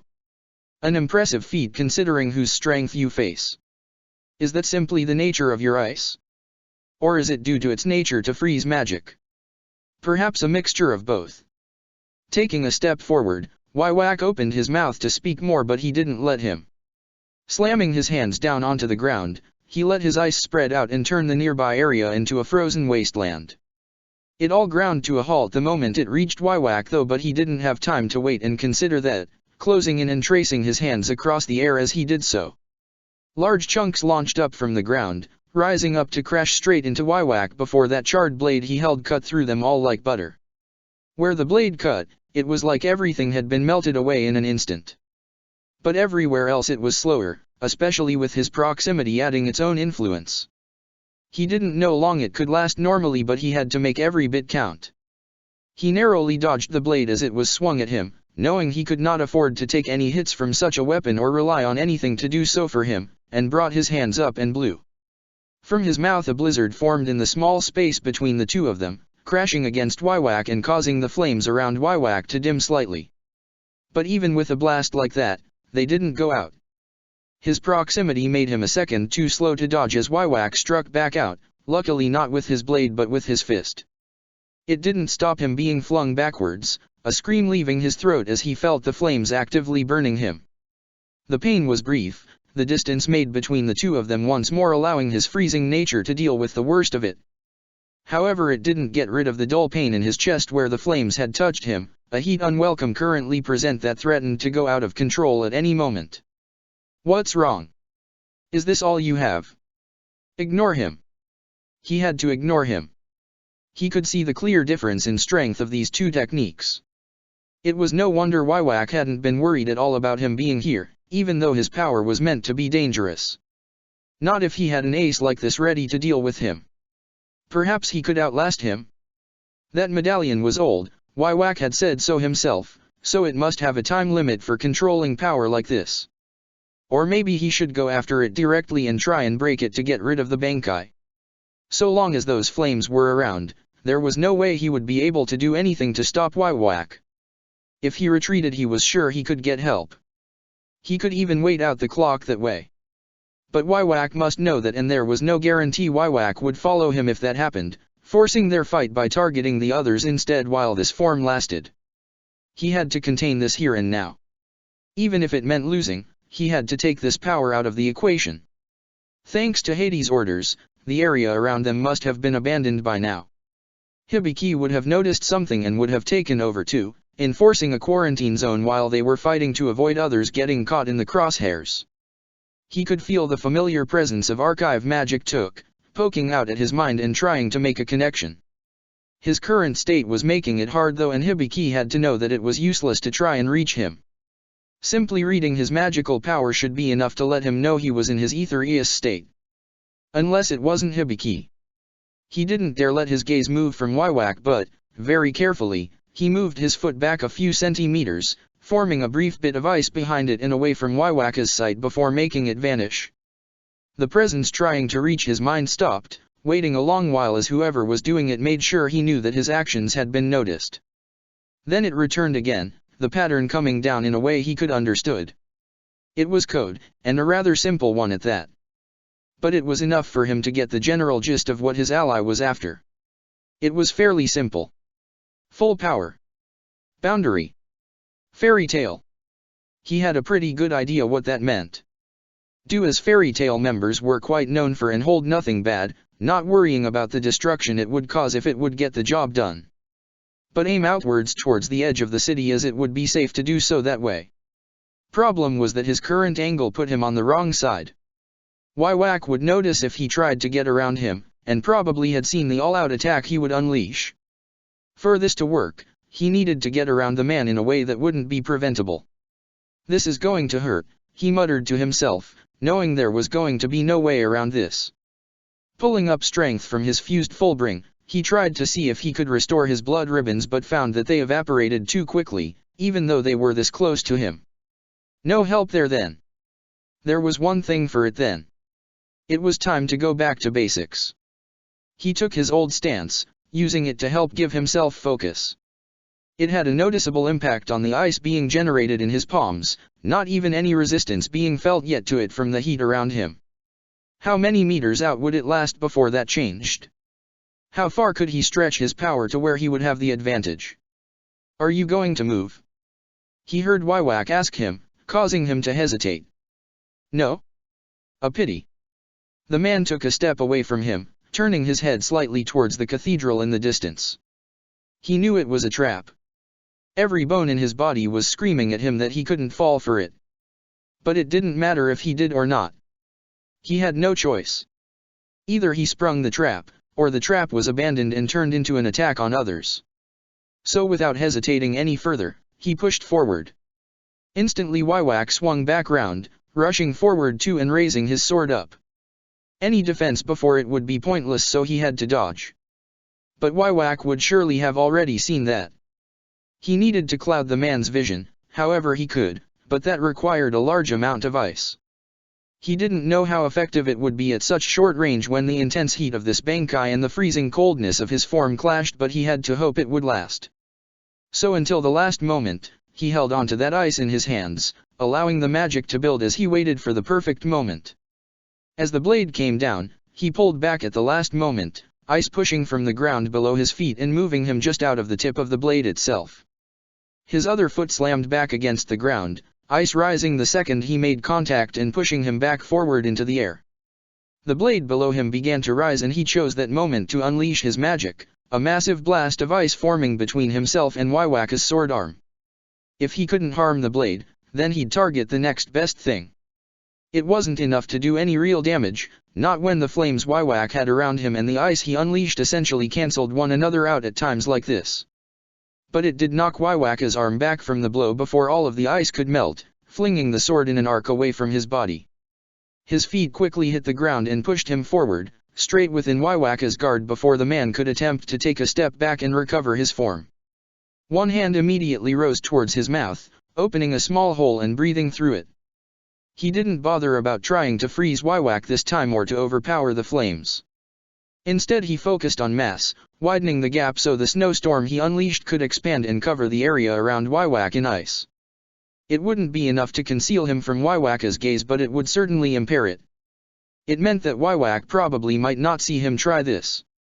Reaching forward, he suppressed the negative thoughts he was having about this idea and coated his body with as much ice as he could. Then he used all his strength to grab Wywak by his free arm and stepped in closer. He could feel his skin burning, his ice barely doing anything against direct contact with flames like these.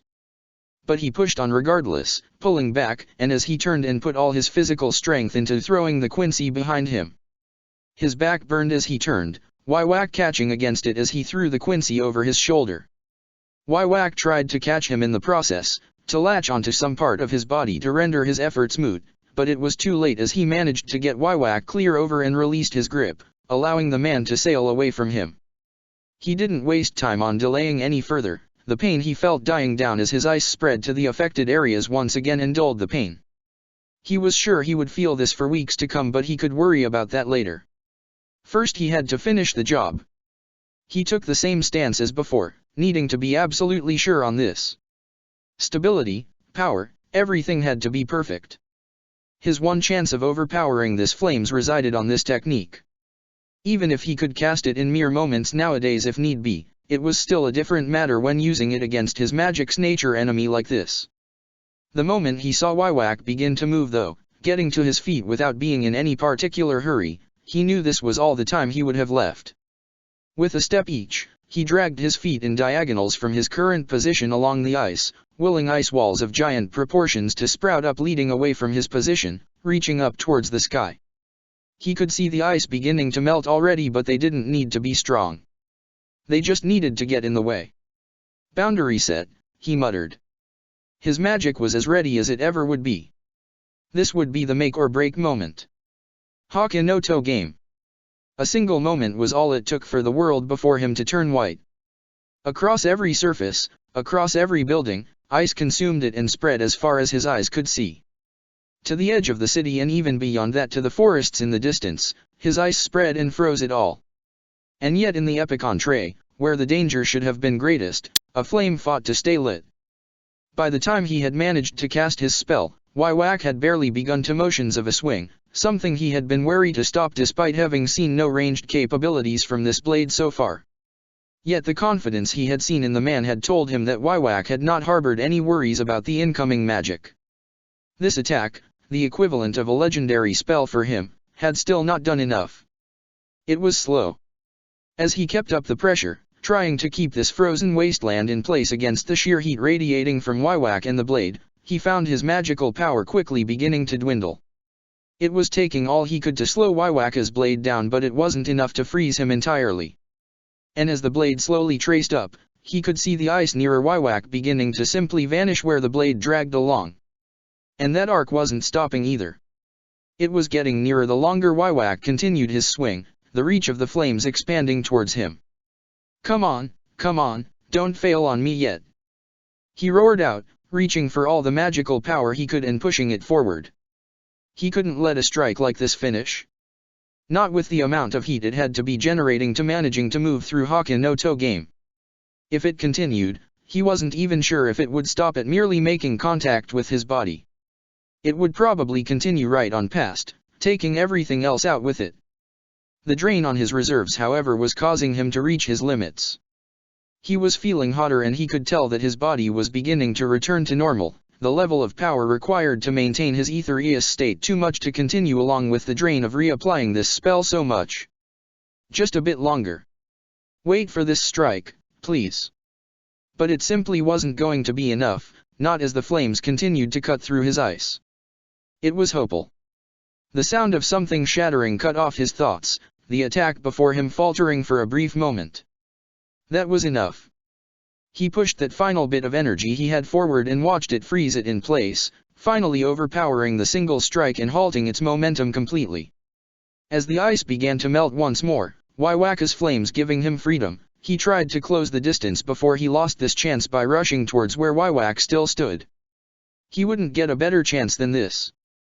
Waiwaka's sword had snapped, whether from the strain of that Bankai's power or from the effect his ice had on it, and the medallion that had unleashed all this power was now sporting a massive crack down its center, almost splitting the thing in two.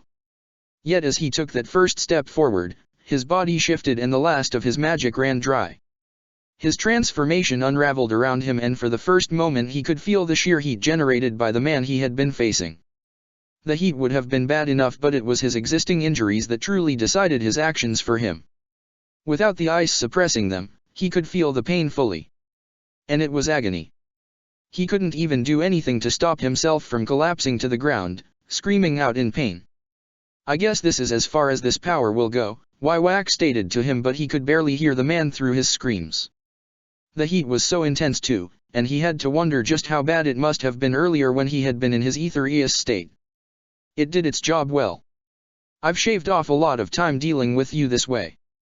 Moving forward is much easier now with you taken out of the picture. But it will be easier with the two of you gone too. Two? What? He was the only one here. Unleash Waiwak had already taken someone else out that he had deemed a threat. But who? He didn't have time to ask what Waiwak meant before Hades landed between the two of them, rushing Waiwak as chains dropped from his sleeves once more. Rather than shooting them out though like before, Hades instead had them loop back as they extended out, circling both him and Waiwak before they snapped inwards and pulled the two of them together. The smell of burning flesh hit his nose immediately as Hades' body was blasted by the heat coming off from Waiwaka's body. But he didn't die, his body rapidly regenerating before being destroyed once again. Got to be quick, Hades stated. This is going to hurt otherwise. Amaterasu, Formula 100. He didn't have time to try and call out a warning to stop the man, only seeing the signs of purple runes forming around Hades and Waiwak as the dark mage put on a mad smile. Someone grabbed him by his clothes and pulled him back, lifting him over their shoulder and rushing away. But before he gave in to the pain, he still managed to see the moment when the magic activated. And also feel the despair when he realized it didn't and understood who that second person Wywak had been referring to had been. Protector of the Fairies. Such a pointless endeavor, Wywak stated in annoyance at him, not even struggling against the chains to break free. They had already melted away after having made contact with his body, the only thing left to keep him in place being Hade's grip on him. The man's arms had elongated, their form shifting into something more demonic, and currently was wrapped around the both of them. Even that wouldn't hold him for long, not when the smell of burning flesh was constantly hitting him. The only question left if he wished to wait was time. How many lives do you have left to spend on this? He didn't dare answer that. Roughly he knew the number was dropping to double digits. The lives he had obtained since acquiring this demon's power after he had taken hold of its body, replenished only through his victims in this war, were being drained at an alarming rate. Moving one of his hands as fast as he could, he extended it further, the flesh barely hanging in there, and for a brief moment he made contact with the medallion Wywak held. That was all the time he needed. Franmalth's curse, the absorption power he now wielded, activated immediately. He could feel the power being drawn out of the medallion, stolen away as it faded from Wywak and began to get funneled back through his body. His flesh began to light, heat and flames becoming his and no longer harming him. And all that while he kept his grip tight on Wywak, preparing to unleash that inferno right in front of the man where seeing the outcome wouldn't matter. Wrong choice. He didn't even have time to reach to Wywak's words, swords of light piercing him from all sides and tearing through his arms. It didn't matter that it didn't kill him, not when it meant Wywak was now free. He summoned up the stolen flames, heat building, and before he could do anything Wywak slammed a hand against his chest and he felt something pull. Immediately he pushed back, abandoning his focus on drawing out the power of Yamamoto's flames and instead focusing on keeping that power within him. Knowing what Wywak's powers entailed, and experiencing the sensation he was right now and knowing how the absorption curse worked, he knew Wywak was trying to reclaim the power they both had stolen. He tried to back away but Wywak closed the gap without letting his hand ever leave his body, ensuring the power struggle continued as they both fought for control. Worst part? He was losing. It was only a matter of time. As hard as he pushed back with this power, it wasn't powerful enough. Wywak's strength would ensure he reclaimed Yamamoto's power, even if it would take time here. Delaying was an option. He could use this to buy the other's time. But then he could no longer guarantee he could keep this power out of Yamamoto's hands. So he did the one thing left. The absorption curse had three main traits. Absorbing the soul of something, whether it be human or magic. Incorporating that soul into his body and wielding its power. And finally ejecting that soul, losing it and all its benefits in the process. There was few times there was a benefit to such an ability. Now was one of those. Taking the soul of the magic, he gathered it all up and then expelled it out behind himself, letting the magic tear apart the streets and houses too close to the two of them in an explosion of flames. He felt the worst of it he reckoned, his body burning from the intense heat, whereas Wywak, with his goddamn knowledge of the future, had already backed away at the exact moment where it was too late for him to stop the process but late enough that he couldn't escape the brief range of the heat in its final moments. I told you, Wywak said to him as his body slowly regenerated, the pain disappearing as the cells were regrown and replaced. Wrong choice. But to be fair to you, that would have worked countless times in countless futures. But you only needed the one to know the timing, he growled out, desperately trying to work out what options he had left. Retreat? He could probably make it if he moved at the right moment. But that would be entirely up to Wywak's discretion. There was no way that Wywak hadn't seen him retreat in some futures. That sight of yours is devastating. Just how quickly are you seeing ahead? You do not need to know, Wywak replied to him. Not when such knowledge will be rendered useless soon. So he wasn't getting out of here alive? Was that what Wywak was saying? Fine. Then he might as well close off such avenues and focus on what he could do for the rest right now. Fling his arms out, he launched chains of magic out in all directions, letting them latch onto what little remained of the structures of the houses and street. They hardly felt stable compared to before, but, as he backed into the middle of the net of chains he had cast, he knew he could deal with that. And like he hoped, Wywak began to follow, not even afraid of stepping into what was obviously going to be a trap. That was when he began to act. One hand rose and rapidly fired blasts of magical power, freely consuming up souls to power them so that each shot turned from a single concentrated blast of magic into a giant cannon blast. It shattered the sword Wywak rose to try and block with, and would have got him too if not for the barrier he erected at the last moment around himself, blue crosses standing strong at four sides. He didn't know how effective the rest of the shots would be, but he kept them up anyway, using his other hand to control the chains. Pulling some in, he had them snap around the barrier, holding it tight and allowing them to alert him instantly the moment he felt any slack if the barrier was to disappearance. And then finally he manipulated the last of the chains, reworking them in the air above so that they wrote the very runes he normally made from magic himself. It wasn't as easy nor as quick. Having to construct each individual rune was hard work when he had to act through a medium. But he had done this countless times in his life. He felt resistance begin to push against the chains, so he quickly broke off firing the bullets, now a waste of time, and funneled gravity magic through the chains binding the barrier, forcing them back against Wywak's attempts to break free. "Not this time," he muttered, the last rune being written above and glowing with purple light. "Let's try this again. Amaterasu.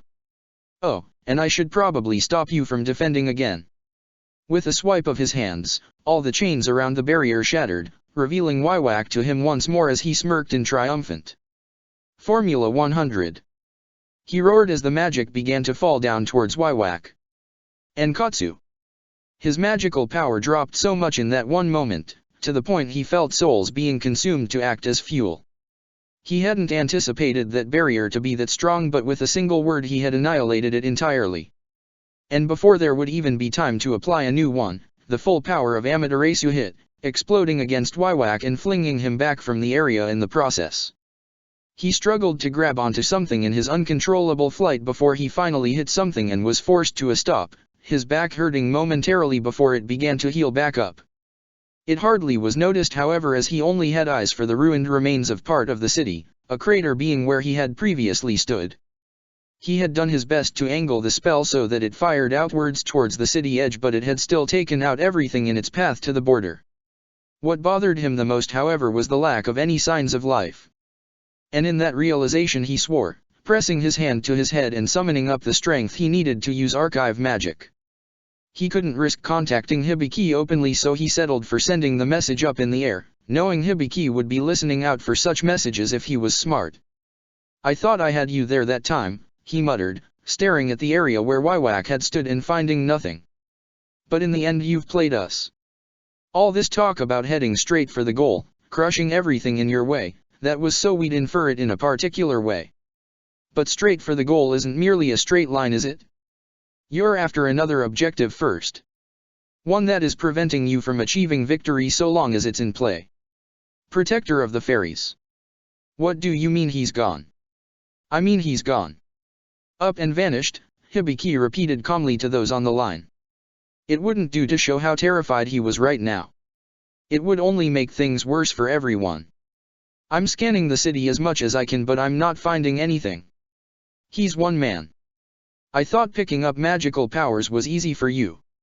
He's one man with an absurd level of control over his magical power," he shot back. "He's suppressing it so much that unless I can pinpoint his exact position, give or take a few meters, he might as well be blending into the world." He heard Kisuk sigh on his end, trying not to lash out in this tense situation. "We can't abandon our positions here. Can you do anything on your end?" "Until I can pick something up, not at all," Hibiki replied. "Based on what I gathered from Hades, Wywak used Hades' last attack as a smokescreen to slip away. Since he's doing that, we have to assume he's going after someone in particular, and he obviously doesn't want any interference. But I just can't work out who." "It's not you, is it?" he heard come from Mirti. "You're coordinating all of this. Cut off the head and all that. It's what most would do. I already considered that. But at the end of the day, I'm rallying a defense and coordinating the strikes until we can get him where we need him. I'm not a big fish here, not one he would go out of his way this much for. He's doing this rather quietly too, Laxus chimed in with. That's unusual. Why he's resorting to subterfuge? Why does he need to hide? If he's targeting someone, we have to ask ourselves why he's going after that person here and now. If that's the case, I might have an idea, Shunsui said, speaking up through the link. We're all in agreement that he is going after individuals that can essentially resist him, correct? That's what we've gathered from his encounters with Grey and Hades, replied Hibiki. Grey in particular, since he seemed to want to get Grey removed from the fight early on to prevent having to deal with him later. In which case, his next target is probably me, Shunsui admitted sheepishly. There's something I haven't told any of you. My Bankai is dangerous. Extremely so. If I was to use it today, unless forced, I would have probably waited until the last possible moment. And Wywak has witnessed it in the futures he's seen and deemed it dangerous enough to deem intervention before you are forced to the point where you would use it, Hibiki concluded. You can't prevent it from catching us in its effects, can you? No.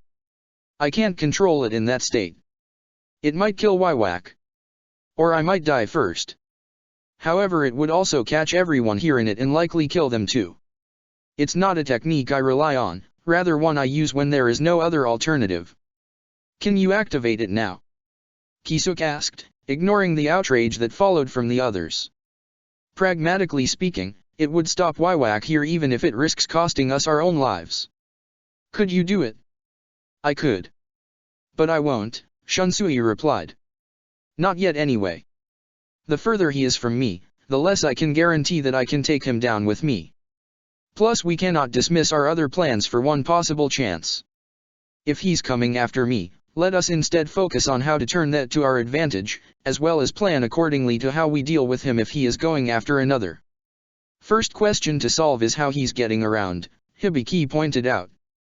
Laxus, Kisuk, you must have ideas. This is your guild's hometown. I've been away for some time, in case you forgot, Laxus shot back. But, if the city still has some elements the same, the guild arts shift. The guild arts shift. Not familiar with it? I don't blame you. The entire city has a network of gears and mechanic pieces beneath it that cause the city to rearrange itself when the bell is run, ensuring guild arts would have a safe path to walk to the guild so he wouldn't walk through someone's house accidentally.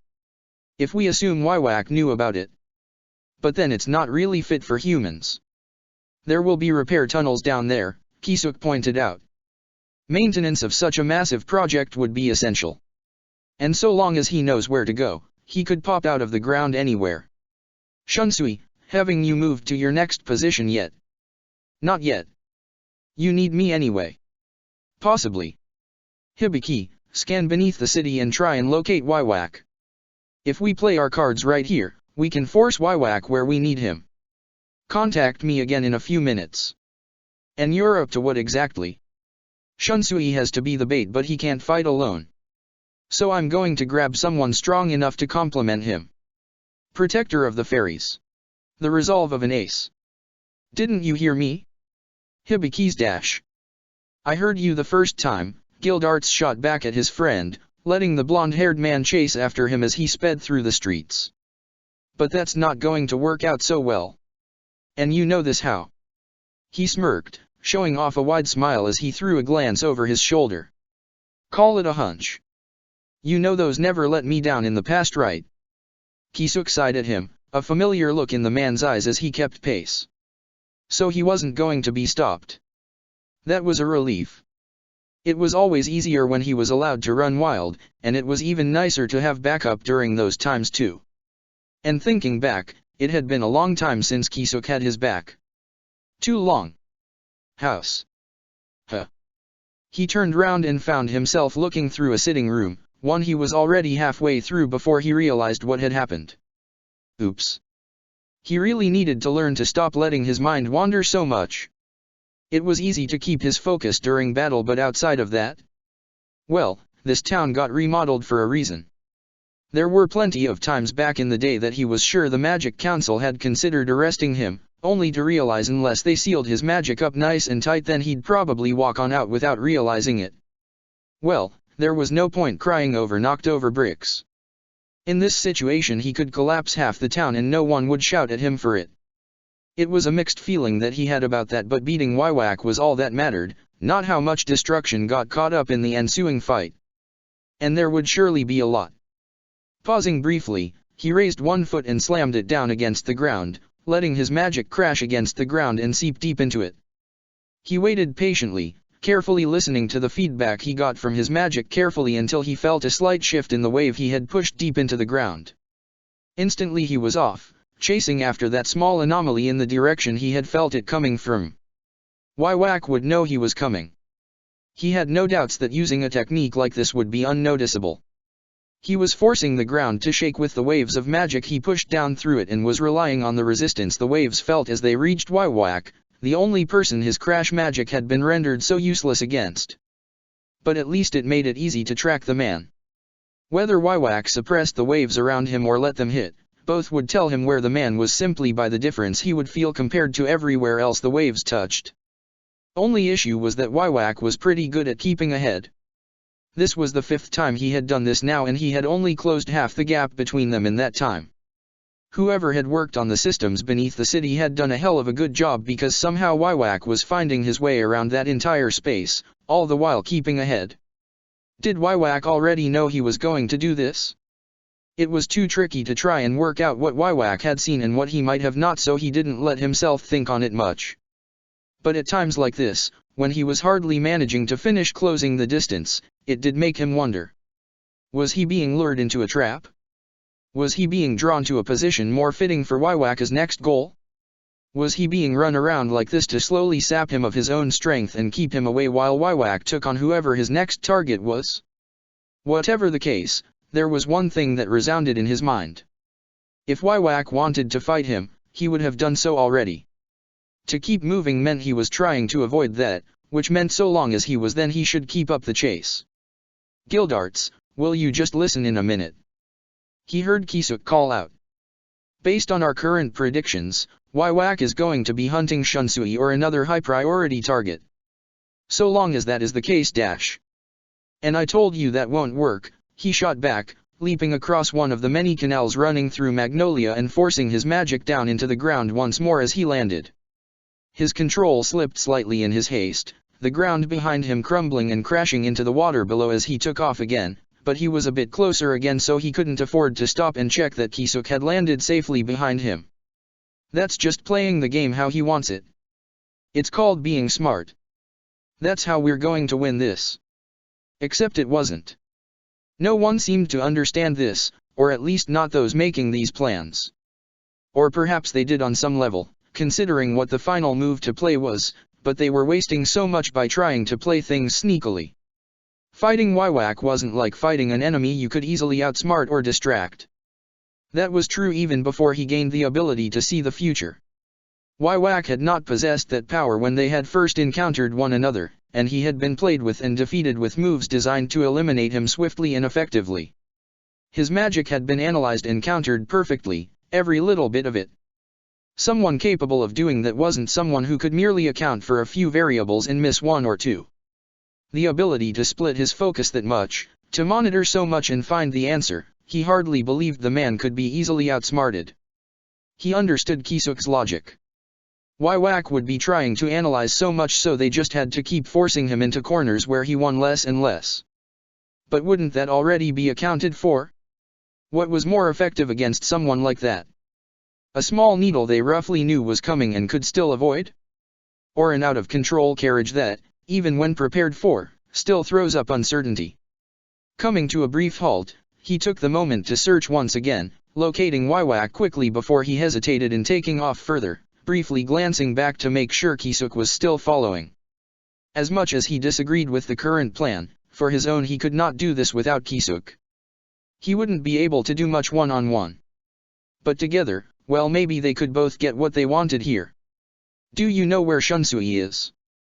He asked briefly as he took off again, having made sure Kisuk was close enough to hear him. Is Wywak moving as you believe? Hibiki's been having difficulties in locating him since he passed along the warning. Said that Shunsui's magical power is fluctuating a lot. It's too widespread to get a proper lock on. So Shunsui himself is doing something to hide himself. Suppose that's the odd magical power I've been feeling around us for a bit now. How long would you say it would take for Waiwak to find him? Depends. Assuming Shunsui is on the move, Waiwak might be trying to use multiple futures to plot out Shunsui's locations and trying to backtrack them back to an origin point. He might be running us around to buy time for that. So better not to waste any more time then, he muttered to himself. This area, are there many people around us? No one who can't handle themselves, Kisuk replied suspiciously. Why? What are you thinking? Just about a very huge bill at the end of this, he shot back with a smile, the ground crashing beneath his feet as he used his magic to propel himself up, landing on the edge of a slated roof and rushing across it towards a path more familiar to him. It took him slightly away from Waiwak, but that was fine. Whether Waiwak had seen it or not, it wouldn't matter. Keeping such a distance underground had kept Waiwak away from him, but it also meant that Waiwak was now unable to stop him. Ring the bell, Kisuk. To his friend's credit, even though he could tell Kisuk was frustrated, the man did what he asked. He heard the noise as a blast of magic was fired away from them, and a moment later a bell let out a single note as whatever spell Kisuk had fired impacted against it. That alone wouldn't do much. But those listening for it would. The ground itself began to rumble, for once not from him, and the city began to move. Roads lifted from the ground. Walls rose to block the water of the canals as they shifted up, raised to higher heights as streets that once stood apart became one. Entire districts would soon move, but he knew the city would never reach that point with what he was about to do. Leaping up, the house he had been on shattering as he flung himself through the air, he let his magic run wild and raised his right arm, a replacement to the one he had sorely missed during his time in captivity. His magic rose to his call, the very air becoming heavy as he brought it all to bear. He could even hear the metal of his arm creaking slightly, the strain it must have been under enough to have broken a lesser model. He wondered how usable it would be after this. Well, he'd cross that bridge afterwards. As he began to fall, he let his power concentrate and run through his arm, condensed at the surface of his fist before finally slamming it down into the ground as he reached it. The effect was instantaneous. It wasn't a mistake to say that he could be considered a walking disaster at times. His control over his magic was not even close to the image of perfection. He regularly destroyed stuff without even realizing it. He'd once even wrecked a town by tripping and falling on his face, his control slipping a bit too much in that moment and causing an earthquake. But for once, he didn't have to worry. For once, control wasn't needed. And that made things so much easier. In just a few moments, everything around him was blown away. The ground caved in again and again and again, unable to even come to a resting point where his magic had run its course. The houses that had been lifted up around them were now nothing more than flying pieces of brick, tiles, and whatever goods had been left behind in the homes before they had been evacuated. Gears, pipes and whatever else lay beneath Magnolia had been exposed in the process, his magic having dug deep down into the earth while the city was shifting and playing havoc with the delicate machinery hidden within. But, most importantly, was the trenches forced open in all directions around them. Most revealed, or even created, tunnels that ran through the undergrounds of Magnolia. And one of them revealed a single area where everything remained untouched. Standing there, in the now exposed air with a hand raised out in the direction the force had come from, was Waiwak. A single barrier was all it had taken to protect him, but it hadn't stopped the passageways around him from being caved in. Perhaps there was one or two that Waiwak could continue down. Perhaps he could even backtrack. But he wouldn't. What was once a labyrinth of tunnels and exits would now be a short series of dead ends, and to try and travel underground any further while he stood on the surface would only result in death. So it was no surprise when Waiwak jumped out of the hole that had been made to reveal him, landing carefully on a large gear sticking out of the earth as he lifted his fist from the ground. He could almost feel those eyes taking in his every detail, and for a brief moment he had to swallow back the old memories that threatened to surface being face to face with this man once again. Fear wouldn't help him here. It would only make him repeat his previous fate. Gildarts Clive. I wondered when you would get tired of chasing me. You remember my name? He asked, taking a few steps forward while warily watching Waiwak for any signs of aggression. If the man was going to let him approach him, that was fine with him. It would have been tough enough getting close with those arrows Waiwak could make and fired, but at the same time the fact he could approach was a sign of the kind of threat Waiwak believed he posed. That's surprising. I hardly remember leaving much of an impact. Well, against you at least. He had surely made an impact with the state he had been in by the end. You underestimate yourself. That is not an admirable trait. I once deemed it necessary to crush you seriously. That is a rare occurrence indeed. And yet you will let me get this close, he replied, coming to a stop a few meters away when he noticed Waiwak shift slightly. I think that speaks of how much my existence threatens you, doesn't it? I can get this close because in your mind it hardly matters. The outcome will surely be the same, right? Indeed. Whether I shot you with arrows from afar, or whether I crush you with a blade, neither changes the fact that it ends with my victory. But if you wish to try again, I will not stop you. Even our distances are similar to what they were before, though I can hardly say the same about our conditions. Well, you're the one who took my other arm, he stated, flexing his replacement metal limb to show it off. What do you think? I'm not as much of a fan. I quite liked having one flesh and blood arm after Acknowledge took the first away from me. You should be glad you at least have one of your legs. Well, for now at least, he joked, really hoping that Waiwak wasn't planning to go after it. He wasn't really comfortable with how much of his body was being replaced by artificial pieces. So who were you looking for? Shunsui? Or someone else? I'm sure you have a list of some kind. Mind sharing? So Kisuke Urahara over there can inform everyone else. Waiwak stated simply, a smile on his face that he could only describe as condescending. How fortunate. I do not see a problem with revealing such information. At this point it will not help you. Not when two of them are already down for the count. Hades and Grey, I presume. Waiwak nodded. After Alvarez's August, there is no man alive who has as much magical knowledge as he has. And he learned all of that through his own effort, not from some favoritism of magic or some chance of luck of being born to inherit a title. From knowing barely any magic as he entered adulthood to knowing all he does now, it's rare for such a prodigy to exist. By removing him from the equation, so many variables fall away. Grey though, Waiwak added, he posed a far more dangerous threat. Reborn and incorporating the very essence of Deliura, the curse Zeref programmed into his magic can threaten even the greatest users of magic. Ice that can freeze magic itself, trapping it beneath and keeping it in frozen slumber. When one knows the trick, it is possible to create buffers against such attacks, but staying on constant alert for an incoming blast of his magic, especially with the speed he can unleash it, is tiring. Eliminating him cost me a precious relic of the past, but I wouldn't have had a use for it soon anyway. If this is your level of standard for classifying someone as a threat, I'm honestly curious now who else you threw up there, he stated, taking a step forward briefly and watching to see how Waiwak reacted. The man didn't so much as blink, so he assumed he was safe for now. Or rather, taking that step closer made such little difference to the outcome Waiwak was seeing. How many of us here are actual a threat to your plans? Was Aoesu? Hardly many of you, Waiwak stated. Aoesu was a surprising outlier. He was meant to be a stop on the journey but ended up becoming a barrier instead. But he was also a man who had 400 years of experience to draw from. Many of you aren't so lucky.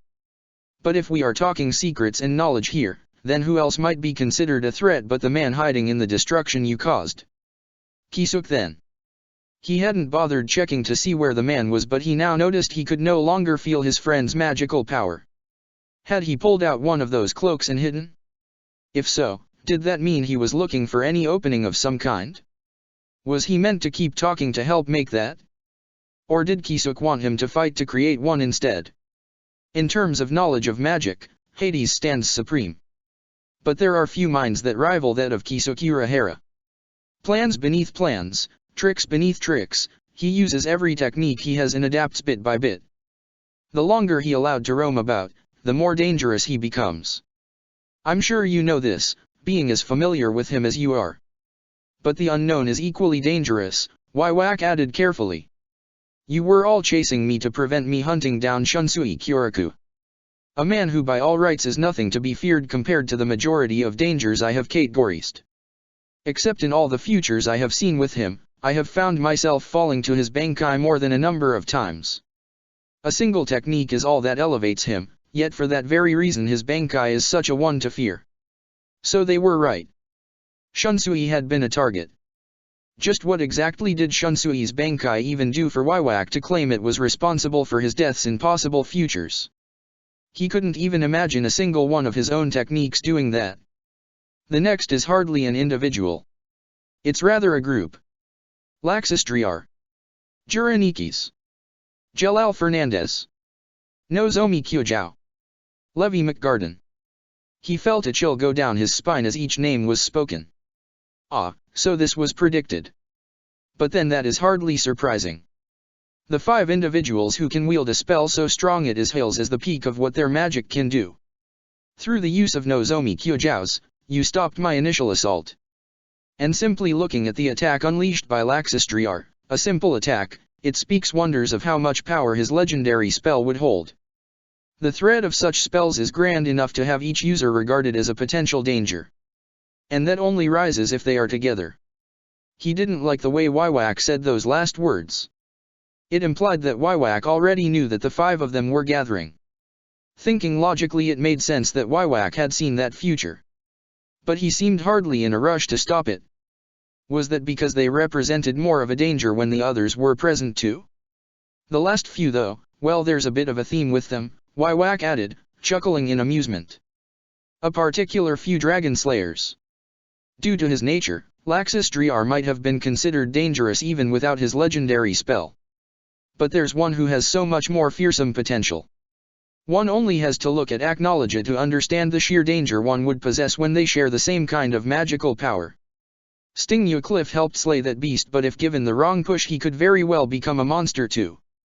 But then his threat comes from the potential that could be unleashed in this battle if the wrong move is taken. One who has realized his potential is even more dangerous, and that is what Natsu Dragneel represents. The greatest of Zeref's demons, the pinnacle of his work, with flames that can burn away magic itself. The cursed ice of Grey Fullbuster is dangerous enough, but it is possible to counter. But there are few magical means of countering flames that seek to devour the very magic trying to stop them. Demon or dragon, both can be fearsome creatures, but the one that is both can surpass them both. And so you fear Natsu the most here. Flames that burnt away magic. He wondered, no, he was probably overthinking it. But if Aoesu had been able to cut the time to alter the future that happened against the future Waiwak witnessed, how might flames that burn magic interact with the sight that sees with it? Well, he is one frightening individual at times. Nothing in his personality, mind you. Unless you make him your enemy. I hardly think that matters when all of you here are my enemies, Waiwak stated. Frowning, he couldn't help but notice the amusement on the man's face. He was about to ask what was so funny when, but there is another here, more dangerous than all the rest. Another? Someone more dangerous than people like Hades, Natsu, or Laxus. There wasn't anyone. He considered himself strong, but he wasn't even seen as a threat like they were. That was the kind of gulf that existed in their abilities in this fight against Waiwak. So who surpassed them? You can't guess? I would have thought you would have become quite familiar with her after your month together. Her? Familiar? That hardly narrowed it down, though saying a month so specifically. Oh. It clicked so suddenly, the face of that kind blue-haired girl who had been forced to wait alongside him for rescue to arrive. The girl who hated the fact she had been able to feel the countless souls dying from her cell and felt guilty because of that, despite the fact that she had nothing to be blamed for. The girl who wanted to heal others far more than she wanted to hurt them. And Waiwak saw her as more of a threat here than anyone else. He knew better than to let his emotions cloud his mind against a foe like this. But in that moment he hadn't been able to help himself. His vision had gone red and the ground had shattered beneath his feet as he propelled himself forward, a metal fist being swung at Waiwaka's chest only to be swiftly knocked to one side by Waiwaka's blade, allowing the blow's force to merely cause his cloak to flutter while everything behind him was destroyed. Reason returned instantly and he knew he could not retreat safely at this distance. He cursed his rage-filled mind from that moment, but he could reflect on that mistake more later. The ground shattered slightly as he put weight on his metal leg and then spun, letting his foot dig in and for the limb to rotate freely. In the same action, he swung his body to the left and unleashed crash magic across his stretched-out right fist to force him to complete his spin faster. He could hear the metal screeching under the strain, but the result was worth it when he brought his fist straight back round and slamming straight towards Waiwaka's chest once again, the man's sword not in a position to block it this time. Instead, Waiwaka reached out and caught the fist. The wind that had picked up swiftly died down around them as the crash magic being unleashed was cancelled out piece by piece. But it didn't reduce the full force of the blow, Waiwaka being forced off the gear and to solidify his footing on the air itself. I see I struck a nerve. Or was that simply because I indirectly threatened a member of Fairy Tale? I do know how all of you are when it comes to threats to one another. She's a child, he snarled out, trying to keep a leash on his anger and failing miserable. She's a little girl whose magic specializes in healing. How on earth could she be a threat to you? Is that what most of you see her as? Waiwaka asked, sounding disappointed. I see none of you have yet to realize the frightening power that she wields then. Or perhaps some of you know and choose not to say anything. Regardless of the answer, it does not chance the reality of her power. Her Dragon Slayer magic dash. I do not fear her Dragon Slayer magic, declared Waiwaka. If I did, then I would have had a reason to fear Taushiro Hichugaya or Gajeel Red Fox. No, the reason she is more dangerous than any other is due to the power that has now been made a part of her. The power of embodies the very concept of the forces in this world and the equivalence that must be kept in balance. I speak, of course, of the magic created by the Nervits. Nirvana. And for that she's more dangerous than Natsu. Nirvana is a magic that rivals the magic in the possession of the Celestial Spirit King, Spatial Aurora, and the prize I see that resided in possession of Ichigo Kurosake, Lumen Histo Ire.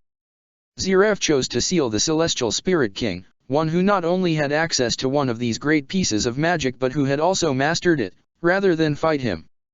Ichigo meanwhile, in the brief times that he wielded even a fraction of the power Lumen Histo Ire holds, was able to overpower Baragan so completely that he was able to kill someone who had tailored his abilities specifically for that one confrontation. Both were elevated tremendously because of their connections to these pieces of magic, but none were ever bonded to them in such a way as Wendy Marvel is right now. What the hell kind of difference does that make? All of the difference, Waiwaka stated in disappointment. And it pains me that none of you even see that. That girl will soon enough not be something that can be called human. Given time, she will become the very embodiment of that magic. Her progress in Nirvana's use has progressed by leaps and bounds since this war has begun, and it will only grow further as time passes. Even today she will surpass her old limits once again. A few weeks ago, this would mean that one day she might have reached the level of power to rival Anukin through that magic alone. So what do you think that means if she is still capable of that in a world where Ukin no longer exist? Wendy was capable of that? That sounded preposterous. Until he remembered how she had enabled him to fight past his limit by replenishing his magic, making him akin to a pseudo-Ukin for a brief few moments. Or how she had come back from the brink of death with the subconscious use of Nirvana, reforming her broken body and reviving herself back to full health. Or how when Natsu had spoken to him earlier about this battle with Acknowledge, he had spoken a bit quieter when he mentioned about what Wendy had done. He'd bragged about how they had only lived for so long in that fight thanks to her constant healing, but he hadn't wanted others to overhear when he had mentioned how Wendy had been able to reflect Acknowledge's own attacks back at him, as if the beast's very strength hadn't even posed a challenge when she had been using Nirvana. He could see it even a few years down the line, and there might be no one who would even be able to touch Wendy if she fought seriously. Her feats right now were enough to have Waiwaka this wary of her, so her future would only hold even more. And yet none of that truly mattered. He found himself muttering, his magical power swirling to the surface and beginning to force Waiwaka back a bit. The only thing he cared about right now was that the man before him was threatening the life of a kind girl more interested in saving lives with her magic than fighting with it. For that reason alone, I won't let you take one step towards her. Forget restraint. Forget holding out.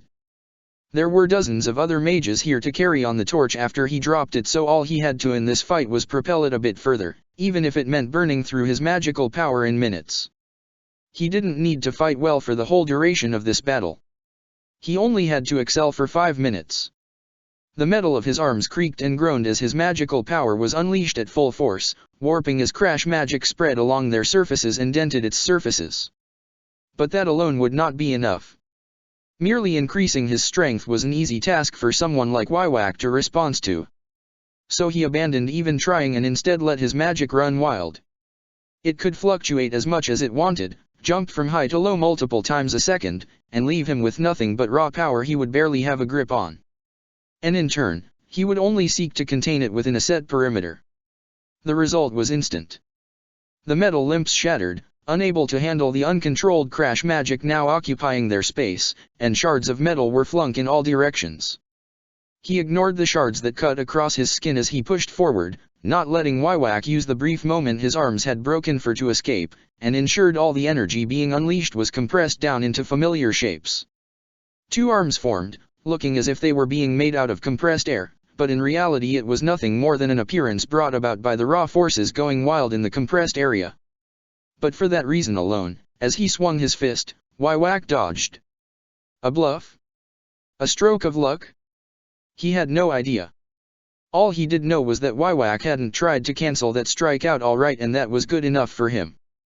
Crash magic erupted from his both feet as he propelled himself forward once more, pushing off the last bit of surface he had and launching himself slightly higher than Wywak was himself.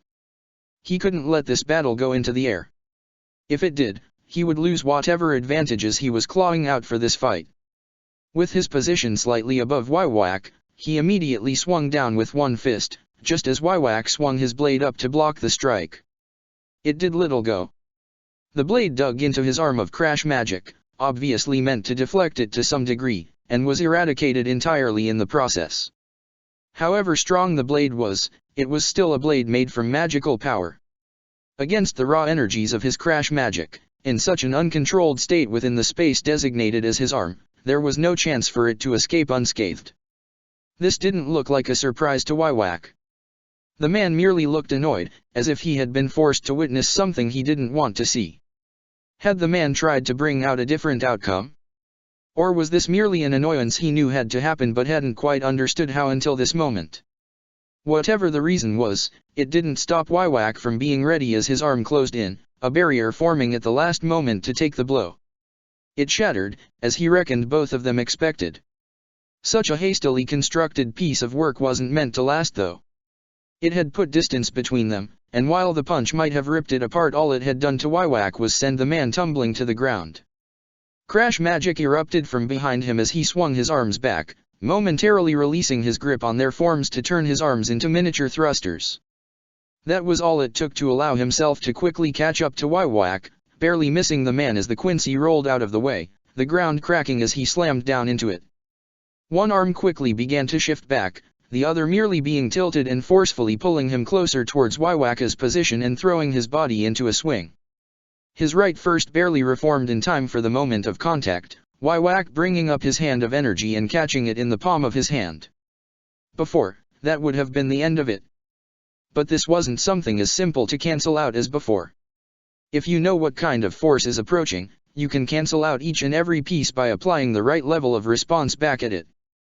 But that's only when every bit is the same. Even you can't recognize and react to this much variation of magic in such a short space of time. Before both of their eyes, the hand gripping his fist in place began to break. Pieces of energy, bit by bit, almost as if chosen randomly as countless forces slammed against them, were torn away from Wywak's arm of energy. It would only take a few more seconds of contact and he was sure the arm would be ripped to shreds. Obviously Wywak knew that too. It was why Wywak immediately released his grip, kicking back off the ground and trying to make some distance. He didn't let him, chasing afterwards and swinging punch after punch. None connected, but it served to keep Wywak preoccupied, unable to back away successfully or retaliate effectively. At least, that's what he had hoped would have happened. Right as his latest punch was launched, a barrier sprung up with a wave of Wywak's hand. It shattered the moment his fist made contact, but the force unleashed helped push Waiwak back, giving the man just enough breathing room to recreate his previous sword. And as he launched himself at the Quincy King, he saw the sword being swung, avoiding his arms entirely and aiming for his body instead. He could back away. He could block. But both would cost time and change the flow of the battle. His advantage was here, right now, and if he lost it he'd never get it back. But if he continued forward, he'd find himself missing more of his body that wouldn't be able to be replaced. Well, that was fine. He would still charge forward, regardless of the danger. Because he wasn't alone in this fight. Right as the blade was about to reach him, a rope of light shot out around it and held it in place, leaving him enough time to step in closer and slam a fist straight towards Waiwaka's chest. It was caught again by that hand of energy, but it wasn't able to contain his power like before. Instead, Waiwak was flung back as the arm broke apart, shattering as his crash magic tore through it. That was where his assault was forced to end. Using the momentum thrown against him, Waiwak had created too much distance and had forced him to defend himself as what remained of the arm broke into tiny arrows and fired at him. It couldn't even break through his crash magic, but it found plenty of other places to hit, leaving him with a dozen cuts and bruises across his body from where they had impacted against. "Thanks for stopping the blade," he muttered as he heard the sound of someone landing behind him. "Did I rush you a bit too much?" "I knew you would from the start," Kisuk shot back at him, stepping forward with his blade already drawn. "But I've seen most of what I need. She should be waiting for me to finish confirming it." "She? You'll see. But first I need to finish my analysis," Kisuk muttered as they both eyed Waiwak warily, arrows of light forming in the sky ready to bombard them if they took even a single step forward. "You remember our old plans? Plan battling Ram?" he joked, hearing a sigh from beside him. "Yeah, I remember." "Good. Then do what you do best. Just run straight ahead. I'll handle everything else. Provided you have magical power left to spare." He still had some, but it wouldn't last much longer. A bit over 2 minutes perhaps. Well, it would have to do. Kisuk was smart enough to watch for any fluctuations in his magical power.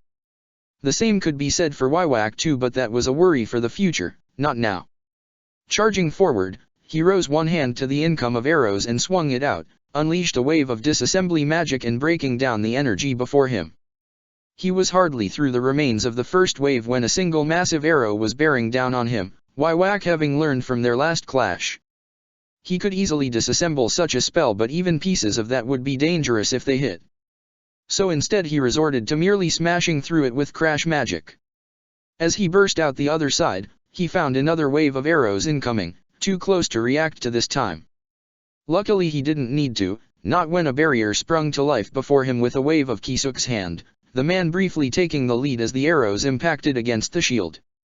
The second an opening appeared, the shield dropped and Kisuk's sword was swung, a crimson line being drawn across the ground and stretching straight up towards Waiwak. It looked like child's play for Waiwak to deflect such a blast, but it gave them both time to move in closer. With one more burst of speed, he closed the final gap, swinging forward with one fist only for Waiwak to lean out of the way. A sword was swung up in retaliation, but Kisuk quickly intervened, blocking the sword and forcing Waiwak to try and back off as another fist came for his head. Like before, Waiwak easily avoided the blow. However, his attempts to retreat back fell short with every step. Whether it was by Kida or blade, Kisuk was adept of firing off some kind of attack that would force Waiwak along a set path, a path that put him in prime range for him to reach. But despite the constantly barrage and suppression, Waiwak was still avoiding each blow. "I need one more hit," he heard Kisuk mutter. He hoped his friend was watching closely then. Abandoning any attempts to be ready for a counter-attack, he lunged in with everything he had, swinging both arms forward and slamming them together. The wave of crash magic shattered everything around them all, destabilizing their footing as he blasted himself forward with crash magic from his feet. He barely got a glimpse of a blade slicing before him before Kisuk was by his side, blocking the blade with his Zanpakuta while pushing him on ahead. That was all the chance he needed, swinging a fist forward and having it impact against a reconstructed arm of energy. And with that brief moment of contact, he let his control around the arm's shape shatter and force all the magic forward. He wished he could have known what Waiwak had thought when this had happened from his perspective initially. The cold look the man had as his energy arm was torn away wasn't quite as satisfying to look at. But he couldn't dwell on such things, not when Kisuk grabbed him by the back of his shirt and pulled them both away, adding a bit of crash magic in the mix as he noticed Kisuk's urgent look. "Yuryuki! Do it!" Kisuk roared before he stabbed his sword into the ground as they skidded to a halt. "Bankai! Konanbiriki Beniheimer Adam! You would try that in my presence!" Waiwak called out, pulling forth a medallion from his coat as energy began to gather towards it. "You should know better than to dash." Waiwak froze as the medallion he held shattered, the energy leaving burns across his right hand. "Oh! That sensation! So that's how this happened. I don't know whether to commend you or think you foolish." "Nifty little invention, isn't it?" Kisuk said in response, pausing from chewing a small tablet he had seen the man hastily shove into his mouth. "Figured it would come in handy though. I passed one out to all the necessary individuals to prevent you from stealing our bankais. To avoid adding more strength to my own, I presume," Waiwak stated simply, his previously destroyed arm reforming as he spoke. "But willing ingesting hollow magic as a Shinigami, that's a dangerous game. The effects won't last long, it would be fatal otherwise, and you'll be draining your own strength for every moment that drug is running through your system. And this is merely one dosage. If you need to take more, I wonder how long you could survive for." "Does it come to that?" Kisuk asked back in turn, a fake smile across his face. "Besides, can you afford to be giving warnings to me right now? Have you forgotten where you are?" "I'm exactly where I need to be," Waiwak stated, his eyes briefly glancing to the tower of lightning that was briefly forming in the distance. "It will take Yuryuki Shihauer in another few moments to bring her Shunkao to the correct state. Such an odd state she's taken. Then you should really be worried then if you've seen that. You're aware of her nickname, aren't you? The Goddess of Flash. A hard-earned title, I'm sure, but not one that concerns me. It really should. Because while I'm sure you have seen her coming, are you sure you're quite prepared for the kickback?" "More than prepared," Waiwak said, glancing towards his right at the last moment as a blur of lightning appeared before their eyes, a lightning-coated fist slamming right into Waiwaka's waiting palm before he tightened his grip. No matter how dash, he couldn't even speak though before Yuryuki flung her whole body under the arm and swung up, her legs slamming up against Waiwaka's chin and forcing him to release her. The second he did she had backed away, hissing. For a moment, he had to blink a few times to take in the suit he was seeing, even glancing at Kisuk once for confirmation. But the man didn't even look surprised to see Yuryuki like this, coated in a layer of lightning with the ears and tail of a cat. The lightning was almost like a second skin around her arms and legs too, and the way she rested on all fours in her appearance only emphasized the cat-like traits she seemed to be showing. "Feisty, isn't she?" Kisuk said knowingly. "Yuryuki isn't quite a fan of this form. But when we realized you aren't as good at counteracting shifting energy, she couldn't refuse my orders." "I can tell as much from here," Waiwak stated in annoyance, rubbing his chin a few times from where Yuryuki had slammed her feet into. "I thought it was odd why there weren't futures where I could successfully cancel out her energy. Shunkao is vulnerable to such abilities. But I can see it clearly now. Her magical signature is fluctuating so fast that I can't even get a read on it. Like it can't settle on what it wants to be. Fickle like a cat. What a fitting form. That she is. And she's honestly hard to control in such a state. She really is fickle. But she's got her eyes on you right now. Don't think she'll look away now. Yuryuki. Go." Yuryuki needed hardly any more encouragement, lunging forward so fast that he almost missed it entirely by blinking. But Waiwak didn't, stepping out of the path at the last moment. Yuryuki immediately shot to a halt, slamming her hands against the air and shifting her path right back at Waiwak. At the last moment, however, she was forced to dodge before a blade nearly cut her in two. What she landed back on though wasn't air but the ground itself, Kisuk's Bankai at work as he quickly let his Bankai tear apart the battlefield around them and restructure it into something new. Dozens and dozens of paths stretched up and around them, providing no end of points for Yuryuki to land on or hide behind. He just didn't realize how effective the latter was until he lost sight of her for a split second and only next spotting her as she shot out from behind Waiwak. But while the blow hit, Waiwak merely skidded forward slightly, immediately pivoting and bringing his sword down at her.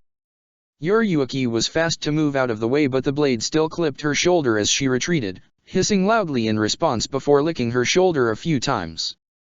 Difficult, Waiwak stated. But hardly impossible. No matter how fast she is, I was preparing to fight someone even faster at his peak. And don't think I forgot about you two either. He really wished Waiwak had, quickly aborting his charge as arrows formed and shot down at him from above. Kisuk suffered no better, ducking briefly beneath one of the platforms he had made for Yuriuki and letting it take the blows in his place. Now then, Waiwak added, what tricks will you try next? Whatever you throw at me, you should realize now it's more than worthless. What's next? Adesh Waiwak cut himself off as he flung himself forward, but it wasn't quite enough to avoid the blade of shadows that had shot out of his own shadow, leaving a large gash along his side. Oh, was that all I managed to do? A voice called out, Shunsui slowly rising from the shadows on the ground with his blades already in their Shikai state. A shame. And she so loves that game. Hopefully you won't mind playing a few more with her. I don't think she'll be quite satisfied until one of us is dead. Protector of the Fairies. A child's games, an adult's play. Shunsui Kyoraku, Waiwak snarled out, holding one hand to his side as he guided energy to stem the flow of blood and close the wound. So you finally decided to reveal yourself. Oh. Shunsui said questioningly, the shadows that had clung to his body slowly dripping from him like water. So you did realize I wouldn't simply reveal myself easily. I had wondered, watching you run around the sewers like a common rat. Said by the man stalking in the shadows, purposefully ensuring I could only track you by witnessing where you would be. It took some time to realize there was no true pattern to your appearances. At least unless I considered the possibility that you were hiding in the one place I would least expect. Kajanai is it? I see. So that's why you were so cautious. Shunsui muttered. When hunting someone, most people don't suspect that the situation could have been reversed. But in your case, you already knew the outcome. From where I was to when I might appear, you had to appear to be oblivious to all of it. All for the very reason you now know that technique's name. Indeed. You explained it yourself many times. The one who steps on the other's shadow loses, correct? In my case I had lost from the start, but you held off finishing the game. You dragged it out, like a child who didn't want their fun to end. But even children get bored eventually. What can I say? Katen Kyukotsu is such a difficult spirit to deal with, changing games at the drop of a hat and never quite being satisfying. Getting her to stay focused on the same game for so long is difficult. It was fun at first, she really had a laugh at how you couldn't find us right under your nose, but she's utterly bored of it now. As am I. Glancing around himself, Waiwak didn't seem intimidated at all even in the presence of the four of them. You picked a decent moment to reveal yourself. In some futures you held off for much longer, waiting until the end game. Do you think you stand a better chance if you act now? I think the gash in your side is my answer, Shunsui shot back tauntingly, causing Waiwak to briefly scowl at him. You knew I was coming. But even then, you ended up taking a hit. Was it the pressure you felt facing Gildarts, Kisuk, and Yuriuki all together? Even if you can see the future, can you truly bring the one you want into action under all this pressure? Or even if you can you truly come out of this unscathed? Deal a critical blow, even at the cost of your lives, Waiwak muttered. So that's your aim, is it? One of you is close to burning through what little magical power they have left, the other is risking self-destruction the longer he utilizes his magic, and the third is putting her body under tremendous strain with how rapidly her body is changing its magical signature. If you had intended to land a blow of the magnitude you desire in this battle, you should discard such false illusions here and now. Perhaps that is wise. That's what a smart person might do, said Shunsui. But I'm feeling childish right now. Speaking of which, would you like to know the game we're currently playing? There was a split second of hesitation from Waiwak, looking as if pieces were being put together before he quickly spun round, his blade slashing through an identical copy of Shunsui. That moment was all it took to throw the rest into the fight, Yoriyuki crossing the distance in that split-second opening and roaring out in defiance as she slammed a leg straight into Waiwaka's injured side, sending him flying and smashing into one of the raised pieces of earth. Not missing the chance, Kisuk swung into action himself, swinging his sword like a sewing needle as he tore apart the arena he had constructed and reshaped the landscape once more, raising it up and wrapping it around Waiwaka's body, ensuring the man's vision was completely sealed off. Gildarts understood its purpose immediately as he shifted his approach, knowing Waiwaka might sense him coming but would now be unable to locate him accurately. Leaping upwards, he propelled himself forward, one fist drawn back as the air began to swirl around it from the pressure his magic exerted on the atmosphere. And then, without a word to give away any other hints to his position, he lashed out at the cage of earth that was holding Waiwaka in place. While the earth that had been wrapped around Waiwaka had seemed like ribbons briefly, its nature had not changed once.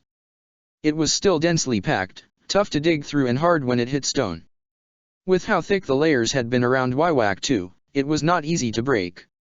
But that wasn't Gildart's intention, even if he knew he could shatter it into a million pieces.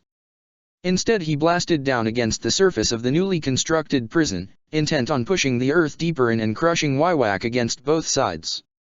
The shockwave from his punch propelled the prison forward slight, shifting from its original position, and that was all it took.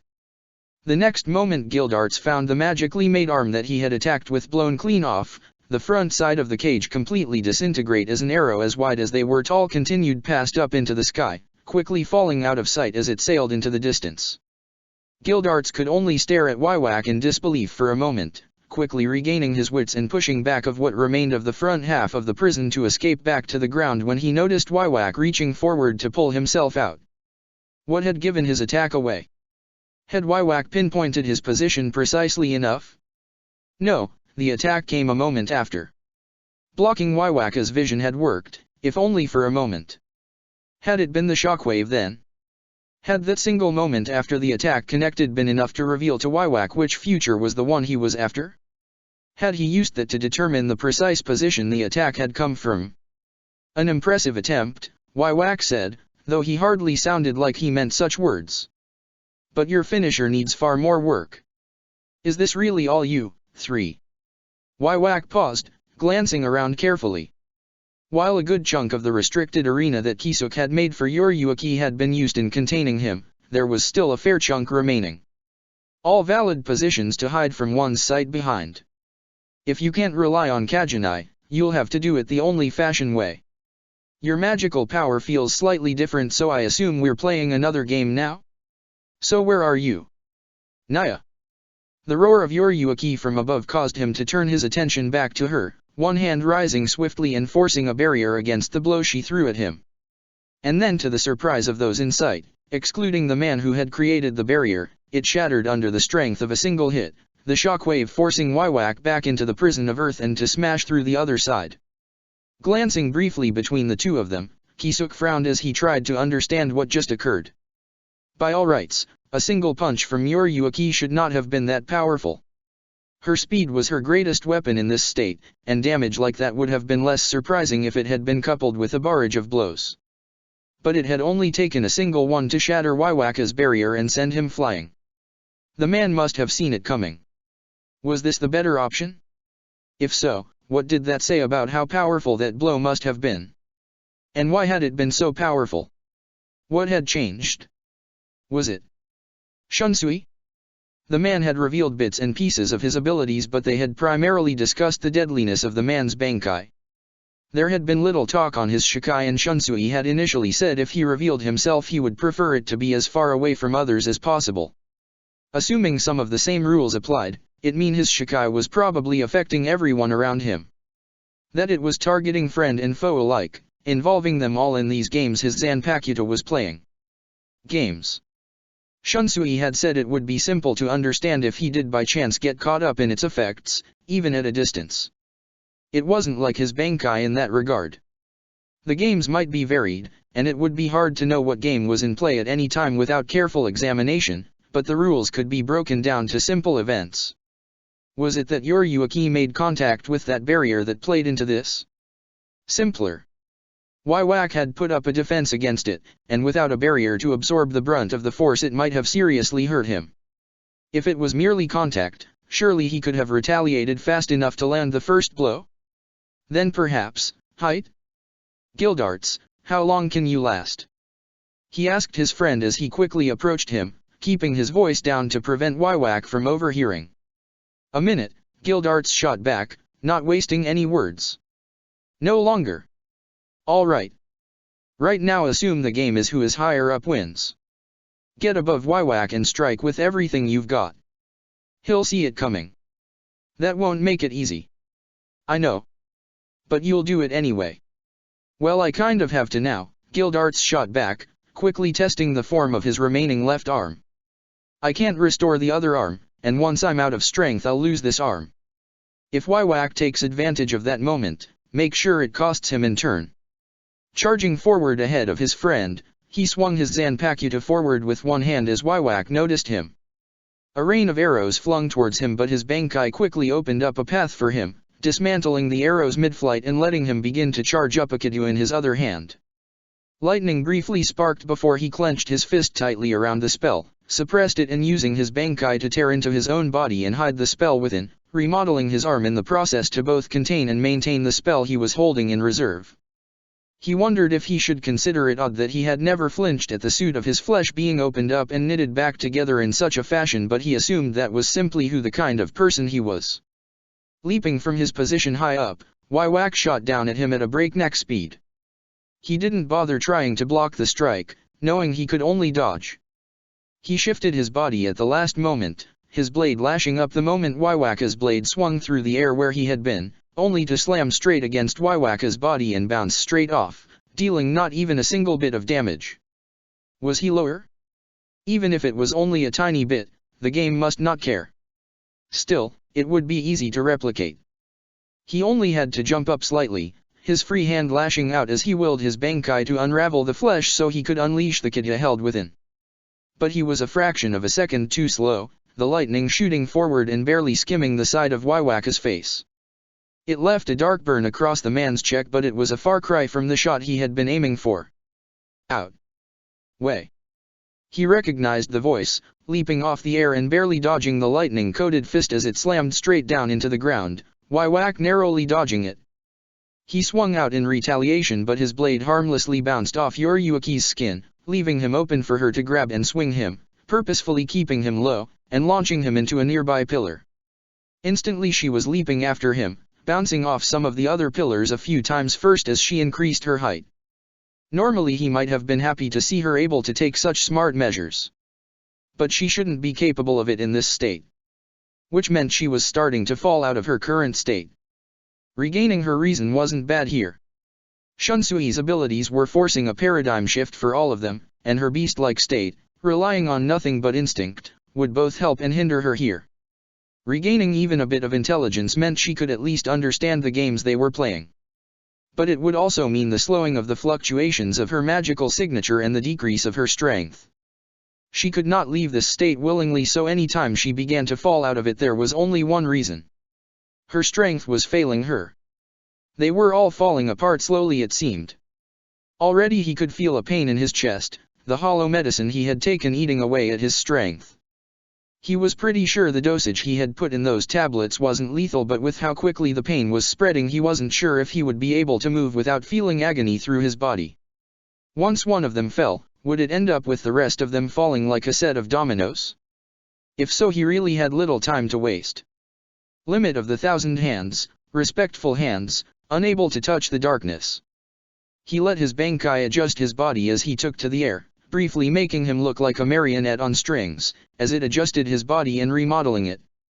Rather than allowing the Kidyu he was generating to build up around him, he simply shifted the way he released the magic so that it formed inwards instead.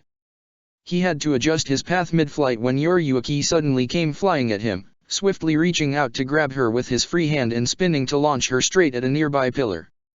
She recovered halfway across the air and flipped herself over so that her legs hit the earth first, using it as a springboard to launch herself back at Whack. At the same time he closed the gap on his side, purposefully ensuring he was at a height that would appear level while Yoryuki struck from above. shooting hands unable to reflect the blue sky. The road that basks in light, the wind that ignited the embers, time that gathers when both are together, there is no need to be hesitant, obey my orders. Lightning shot forward as Yoryuki unleashed a barrage of punches against Waiwak, but he swiftly put himself a tiny bit higher up at the last moment, allowing the punches to harmless slam against his back. He adjusted his own position in turn, swinging his sword down and forcing Waiwak to block it against his own. This time he didn't have to worry about his attack falling short at the last hurdle, the game granting him success and forcing Waiwak to be flung downwards when what was merely a slash grew in strength tenfold.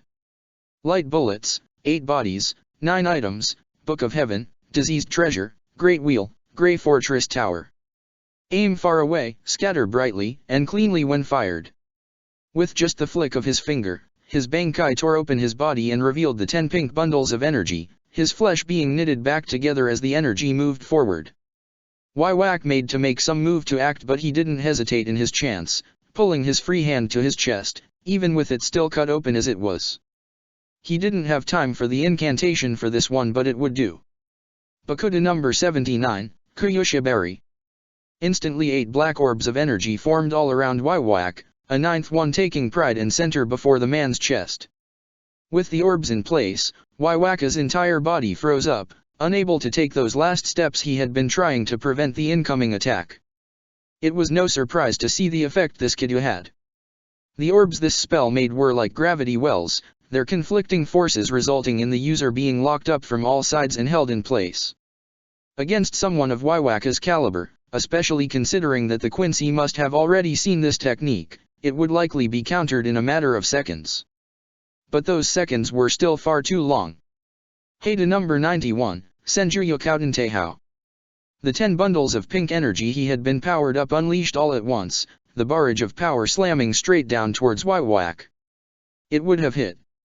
It should have done. But it would have been too easy considering the man before him should have already seen the attack coming.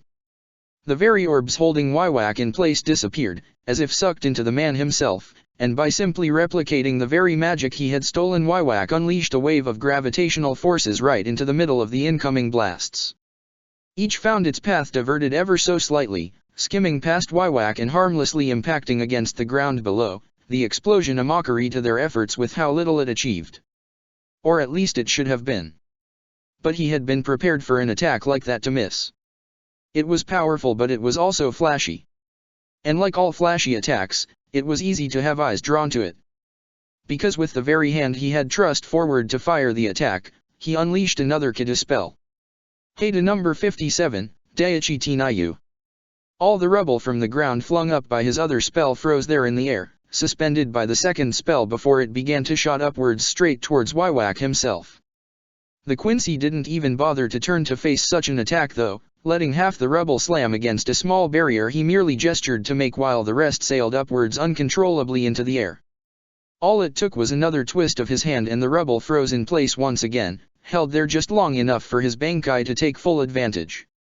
Every bit of large chunks of rubble was gathered up and knitted together, creating one giant projectile to hover before him. Once more, let's try this again. As Waiwak leaped upwards towards him, he sent the projectile firing down in turn and sped down beside it, his Bankai at the ready. Waiwak simply created a sword in challenge from what he could see, ready to try and take the strike from above while not opening himself up to a battle at close range. He wasn't going to disappoint the man's beliefs, closing in and bringing his sword to one side ready to strike. And then with a flick of his wrist, his Bankai undid all the work it did on the rubble before Waiwak. Dozens of pieces, larger than a human, shot down the last bit of distance towards the man only to be quickly deflected to one side through heavy blows from Waiwaka's blade and physical arm.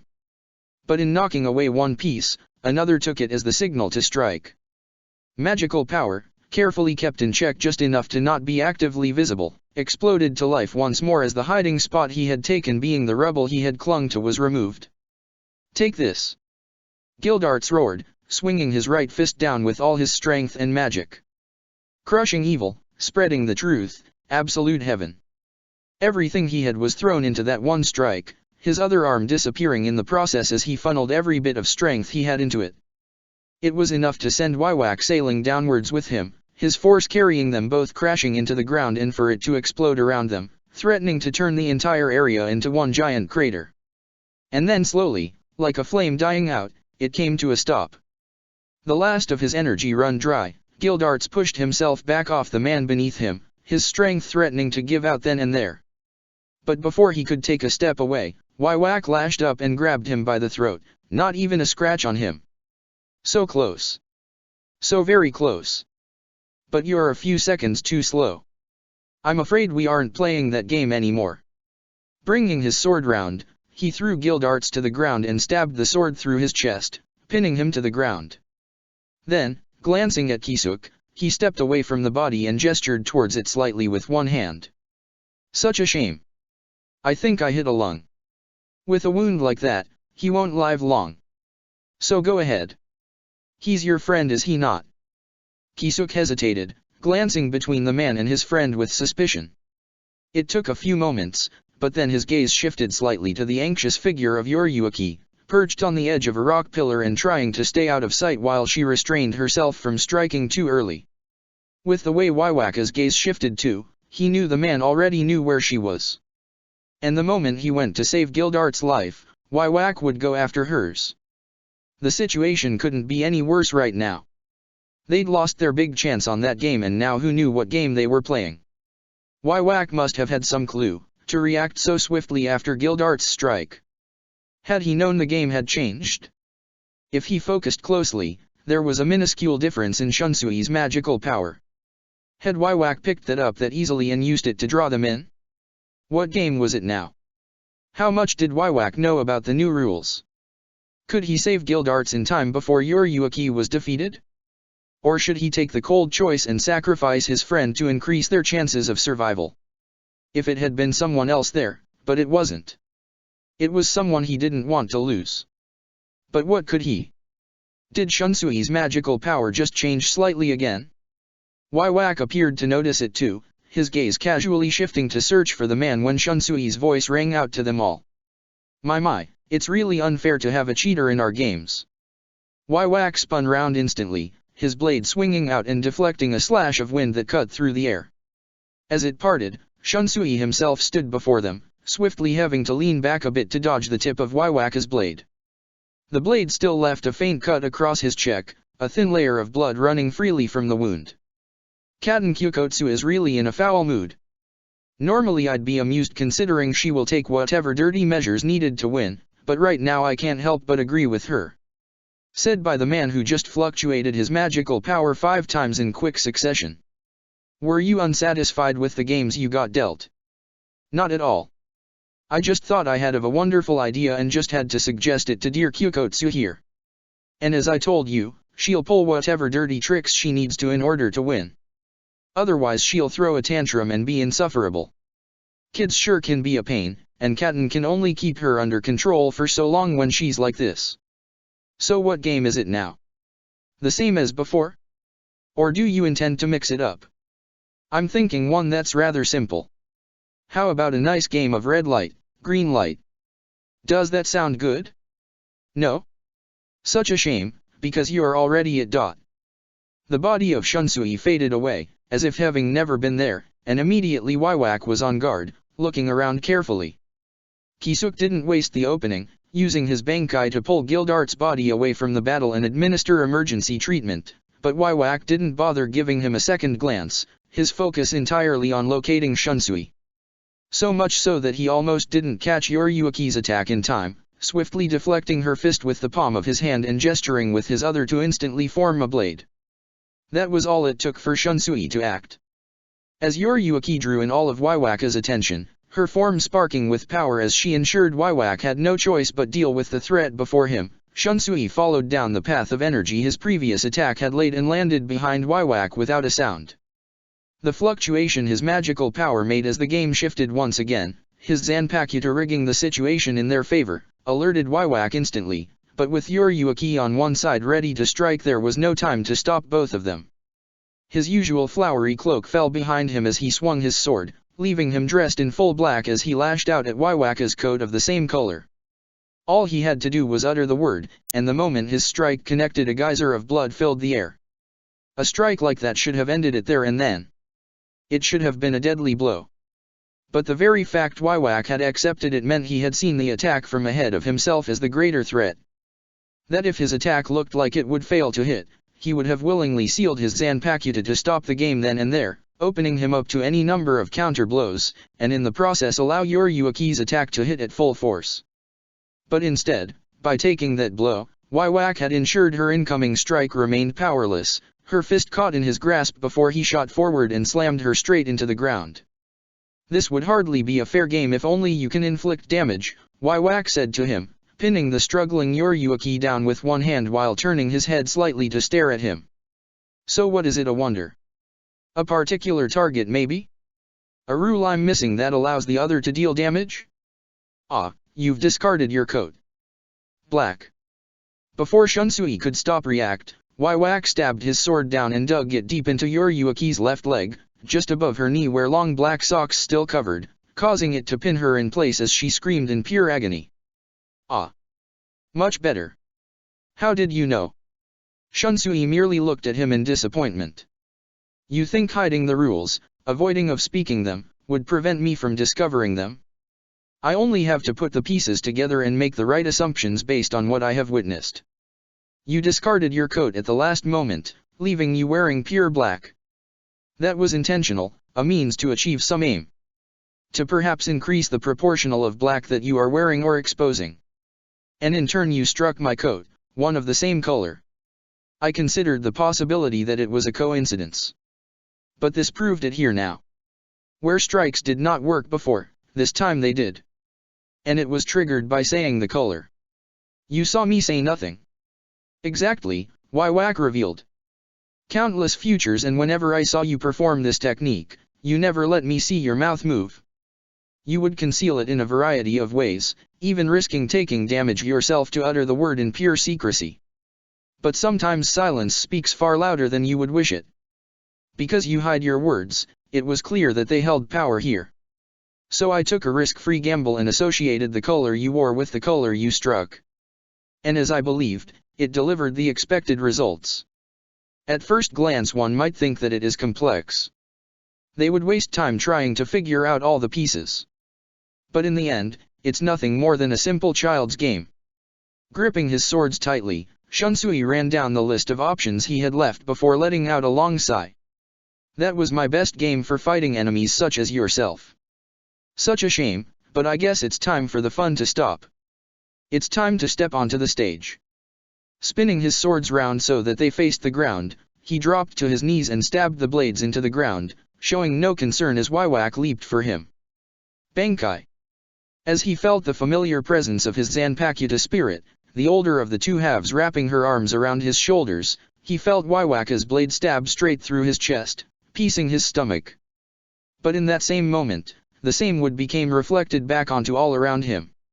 You should already know about my Bankai's power if you've come to the decision that I am a significant threat to your plans. He spat out a bit of blood before glaring back into Waiwaka's soul eye. You avoided a killing blow just now. Few would be able to resist such an opening, especially with your level of strength to fully take advantage of you. Your eye truly is difficult to deal with. I've witnessed far too many futures where they simply ended for me after such actions. And I cannot afford to allow you to control the flow of such a fight either with this power. I didn't arrive this far to lose by taking a small misstep. Well, I hope you memorized the script well, Shunsui uttered, their surroundings growing darker and darker until the very aura it gave off to those that witnessed it was one of gloom and bleakness. Waiwaka's eye glanced once at the sight briefly, and that was all Shunsui needed to realize something. Oh? You didn't see this? An unusual affect, Waiwak answering, admitting his answer with those words alone. The play cannot be seen before it begins. I witnessed the effects, the causes, the actions, but some aspects appear to only be visible within this moment. How fascinating, even if it changes nothing. Oh, it changes a lot, Shunsui countered, pulling his body back off Waiwaka's sword. The man made no attempts to stop him, knowing any attempt would only cause the mirrored wound to become worse. And so we begin the first act. Ikuden Mei, Tamarikaizu no Wakache. You've already witnessed how this tale begins, or rather experienced it firsthand. Laying a hand on me was your first mistake. If I was to compare this situation to the play at hand, you are the man who raised a hand against his partner and suffered the same wounds, and yet finds himself unable to die. Unless I kill you. Of course. Bring the story to an end too swiftly and the results will naturally set in immediately. Besides, you should not be in such a rush to settle things. Right now we are actors, playing out the story to the world who watches. Our time up here is brief, fleeting, and will go out as quickly as a flame on a candle. So why not enjoy this moment while we have the chance? I refuse, Waiwak stated, closing the gap and swinging his blade down. Shunsui narrowly managed to step out of the blade's path, not even raising a hand in response as Waiwak lashed out once more. After all, you said that I cannot die from these wounds, correct? The man must live on while his partner suffers. So it can be easily inferred that the partner can perish from the same wounds while the man lives on. You know I really hate it when people try to change up the story for their own benefits, Shunsui muttered. Have you no shame? As Waiwak made to swing his blade once more, he found himself incapable as a series of pains tore their way through his body. All along his arm, spreading across his body and to his head and feet, black spots would sprout to life, blood pouring from them as Waiwak struggled to find the strength to stand. Niden Mei, Zanki no Shitone. The man, having raised his hand against his partner, could feel nothing but shame for his actions. It consumed his waking moment, fueling an inability to focus on anything else. Eventually he could take it no more, collapsing as illness took hold of him. This is nothing. Pushing himself up to his feet, Waiwak used his sword briefly as support as he fought against his own injuries, glaring at the man who had not suffered any others. Overcoming an obstacle like this is mere child's play. I suppose it is. I should thank you for getting to your feet anyway. It's fitting as the third act begins. Sandan, Dango no Fuki. Waiwak didn't even have time to react this time. From between the two, a torrent of water formed and slammed into them both, continuing far past them and in all possible directions. Left, right, up, down, the water expanded as far as Shunsui's magical power spread, submerging the entire area affected by his Bankai and turning it into a cage to hold them all. For a brief moment, Waiwak was clutching at his throat. It hardly took him long though to understand when he realized there was no pressure against his throat, that he wasn't drowning beneath the waves. Instead it was as if he was being battered by the water around him, not dealing any physical damage to him but slowly wearing him down in another way. Just from being present in this water, his magical power was diminishing rapidly. What is this? Are you trying to kill me through depleting my power? Such a thought was truly laughable in his mind, and with a mere thought he was absorbing countless pieces of magic from around him, replenishing the stolen energy. If this is all you've got, you are going to die first. Well, maybe not first. Shunsui let his eyes drift slightly to where Waiwak had briefly thrown his focus to, seeing the sight of those who had wandered too close to their battle. He could count 3 mages almost unable to stand, their bodies just as wounded as Waiwak's was. And he knew for certain that countless others were in the same state, further away from their sight. It was for reasons such as this that he had been so wary of using his Bankai. No matter how nicely he might ask, this power was not one to play nice. There was a play to be told and no one was allowed to play the role of the audience. No, everyone was an actor on the stage. But when there are so few roles available, it was far too common for them all to be shoved into one single role. The third act, he muttered, loud enough for Waiwak to hear some of his words. After dealing with pain and guilt respectively, the two sought to escape it all.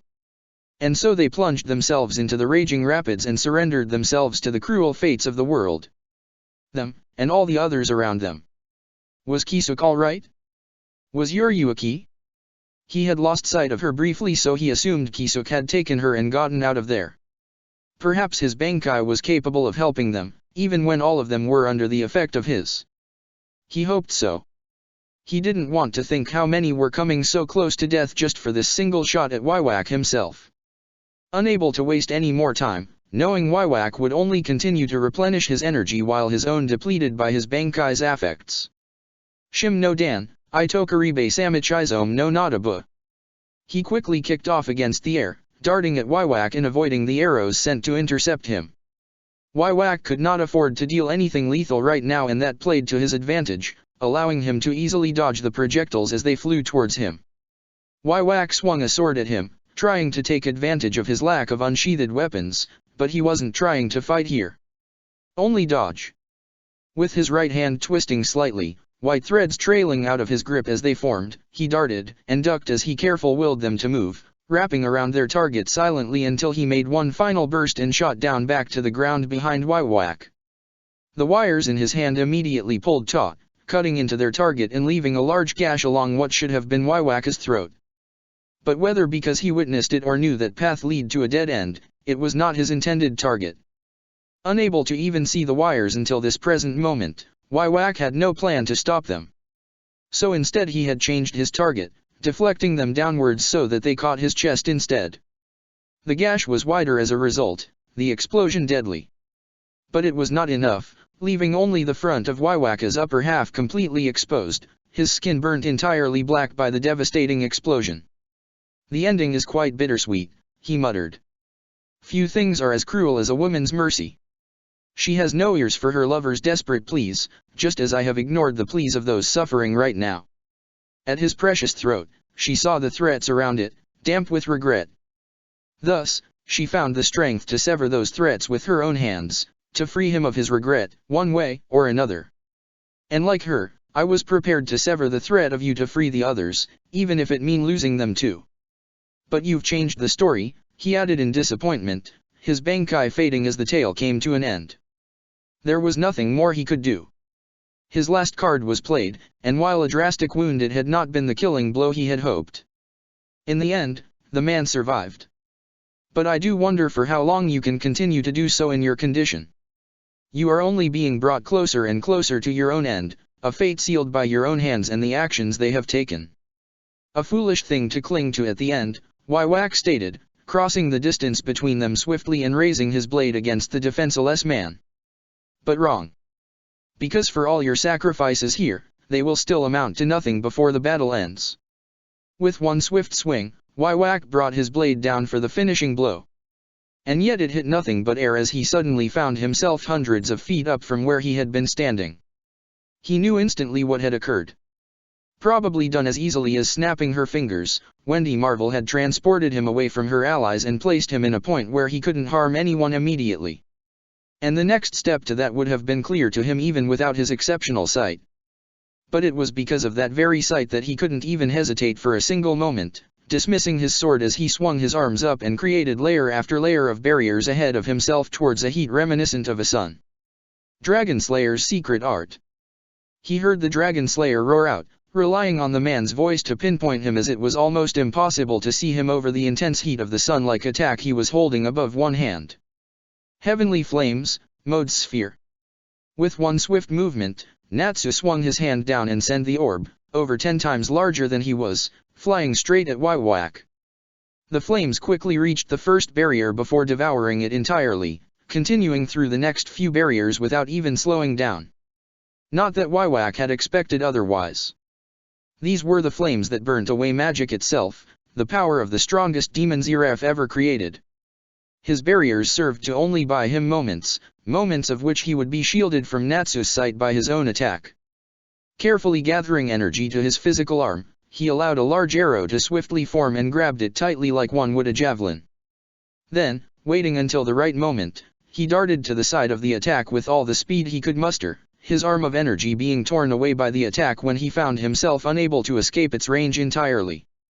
The damage he had just taken from Shunsui's Bankai was too great, this level of exertion only pushing his body closer to its limits.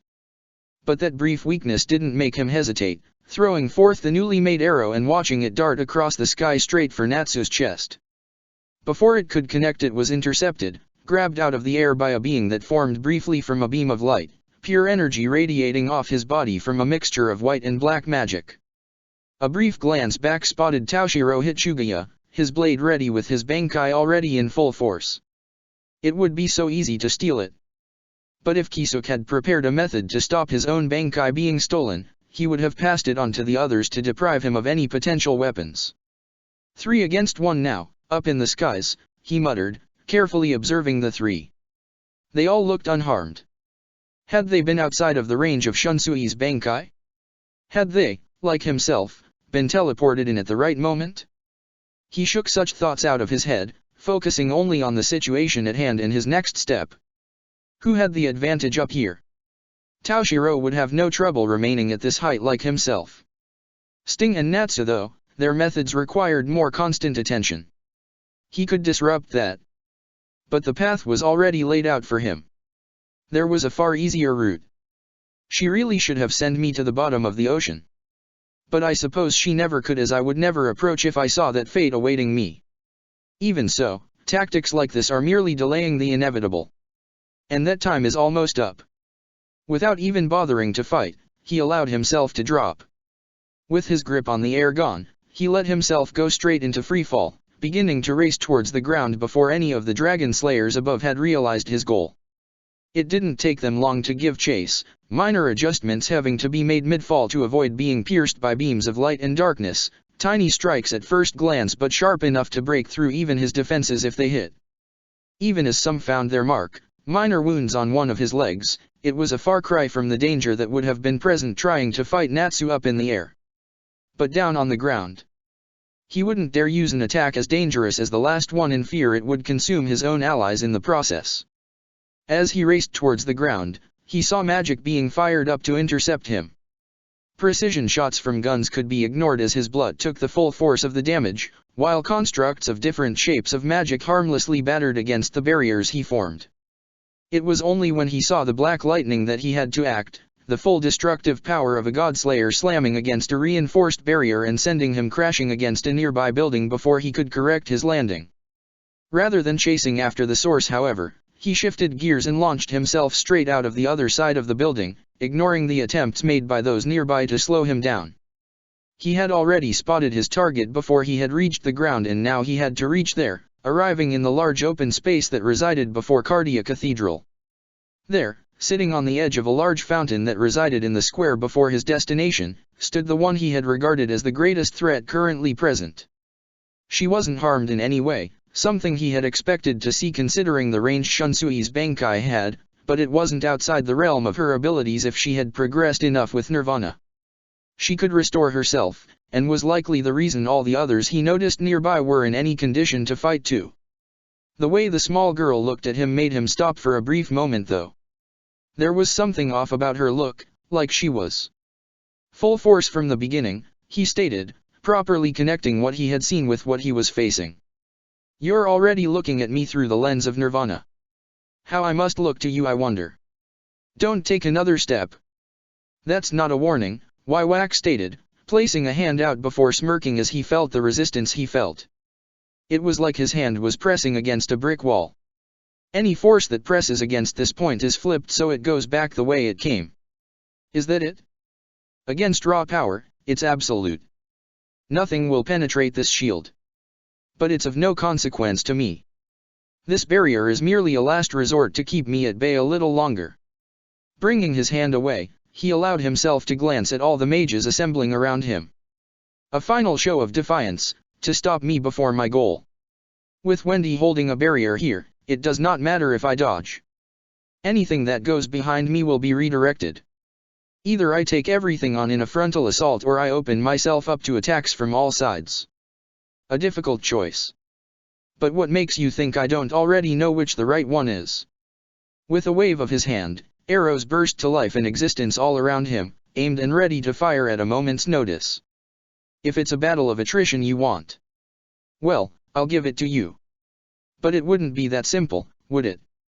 Whipping out his hand, he grabbed the scythe just as it appeared, gripping it tightly to stop its momentum mere inches away from his neck. Turning towards the teleporter wielding it, he silently gestured with his eye for one of the arrows to turn and aim itself, firing off and forcing the man to abandon his weapon and teleport away. It was like a signal to everyone else, however, magic being unleashed and firing towards Waiwak like a tidal wave of power. To meet the clash, all the arrows fired off and detonated mid-flight, unleashing their stored magic in explosions to block off the incoming attacks. With a wave of his hand, an equal number of arrows replaced the ones he had lost and they all fired straight through the smoke screen of magic he had generated, intercepting the follow-up strikes from the enemy mages. More and more blasts came at him and he met them with equal firepower each time, never once wavering as he allowed those present to exhaust themselves against the endless tide of arrows. His eye meanwhile would quickly take note of the locations of those present that still posed a threat of some kind, looking out for the next desperate move they would attempt. "You're not desperate enough yet," he muttered. "Just a little more. 1 or 2 more pushes to go. And then you'll all crumble without me needing to lift a finger." Protector of the Fairies. Check the description for the links to the author.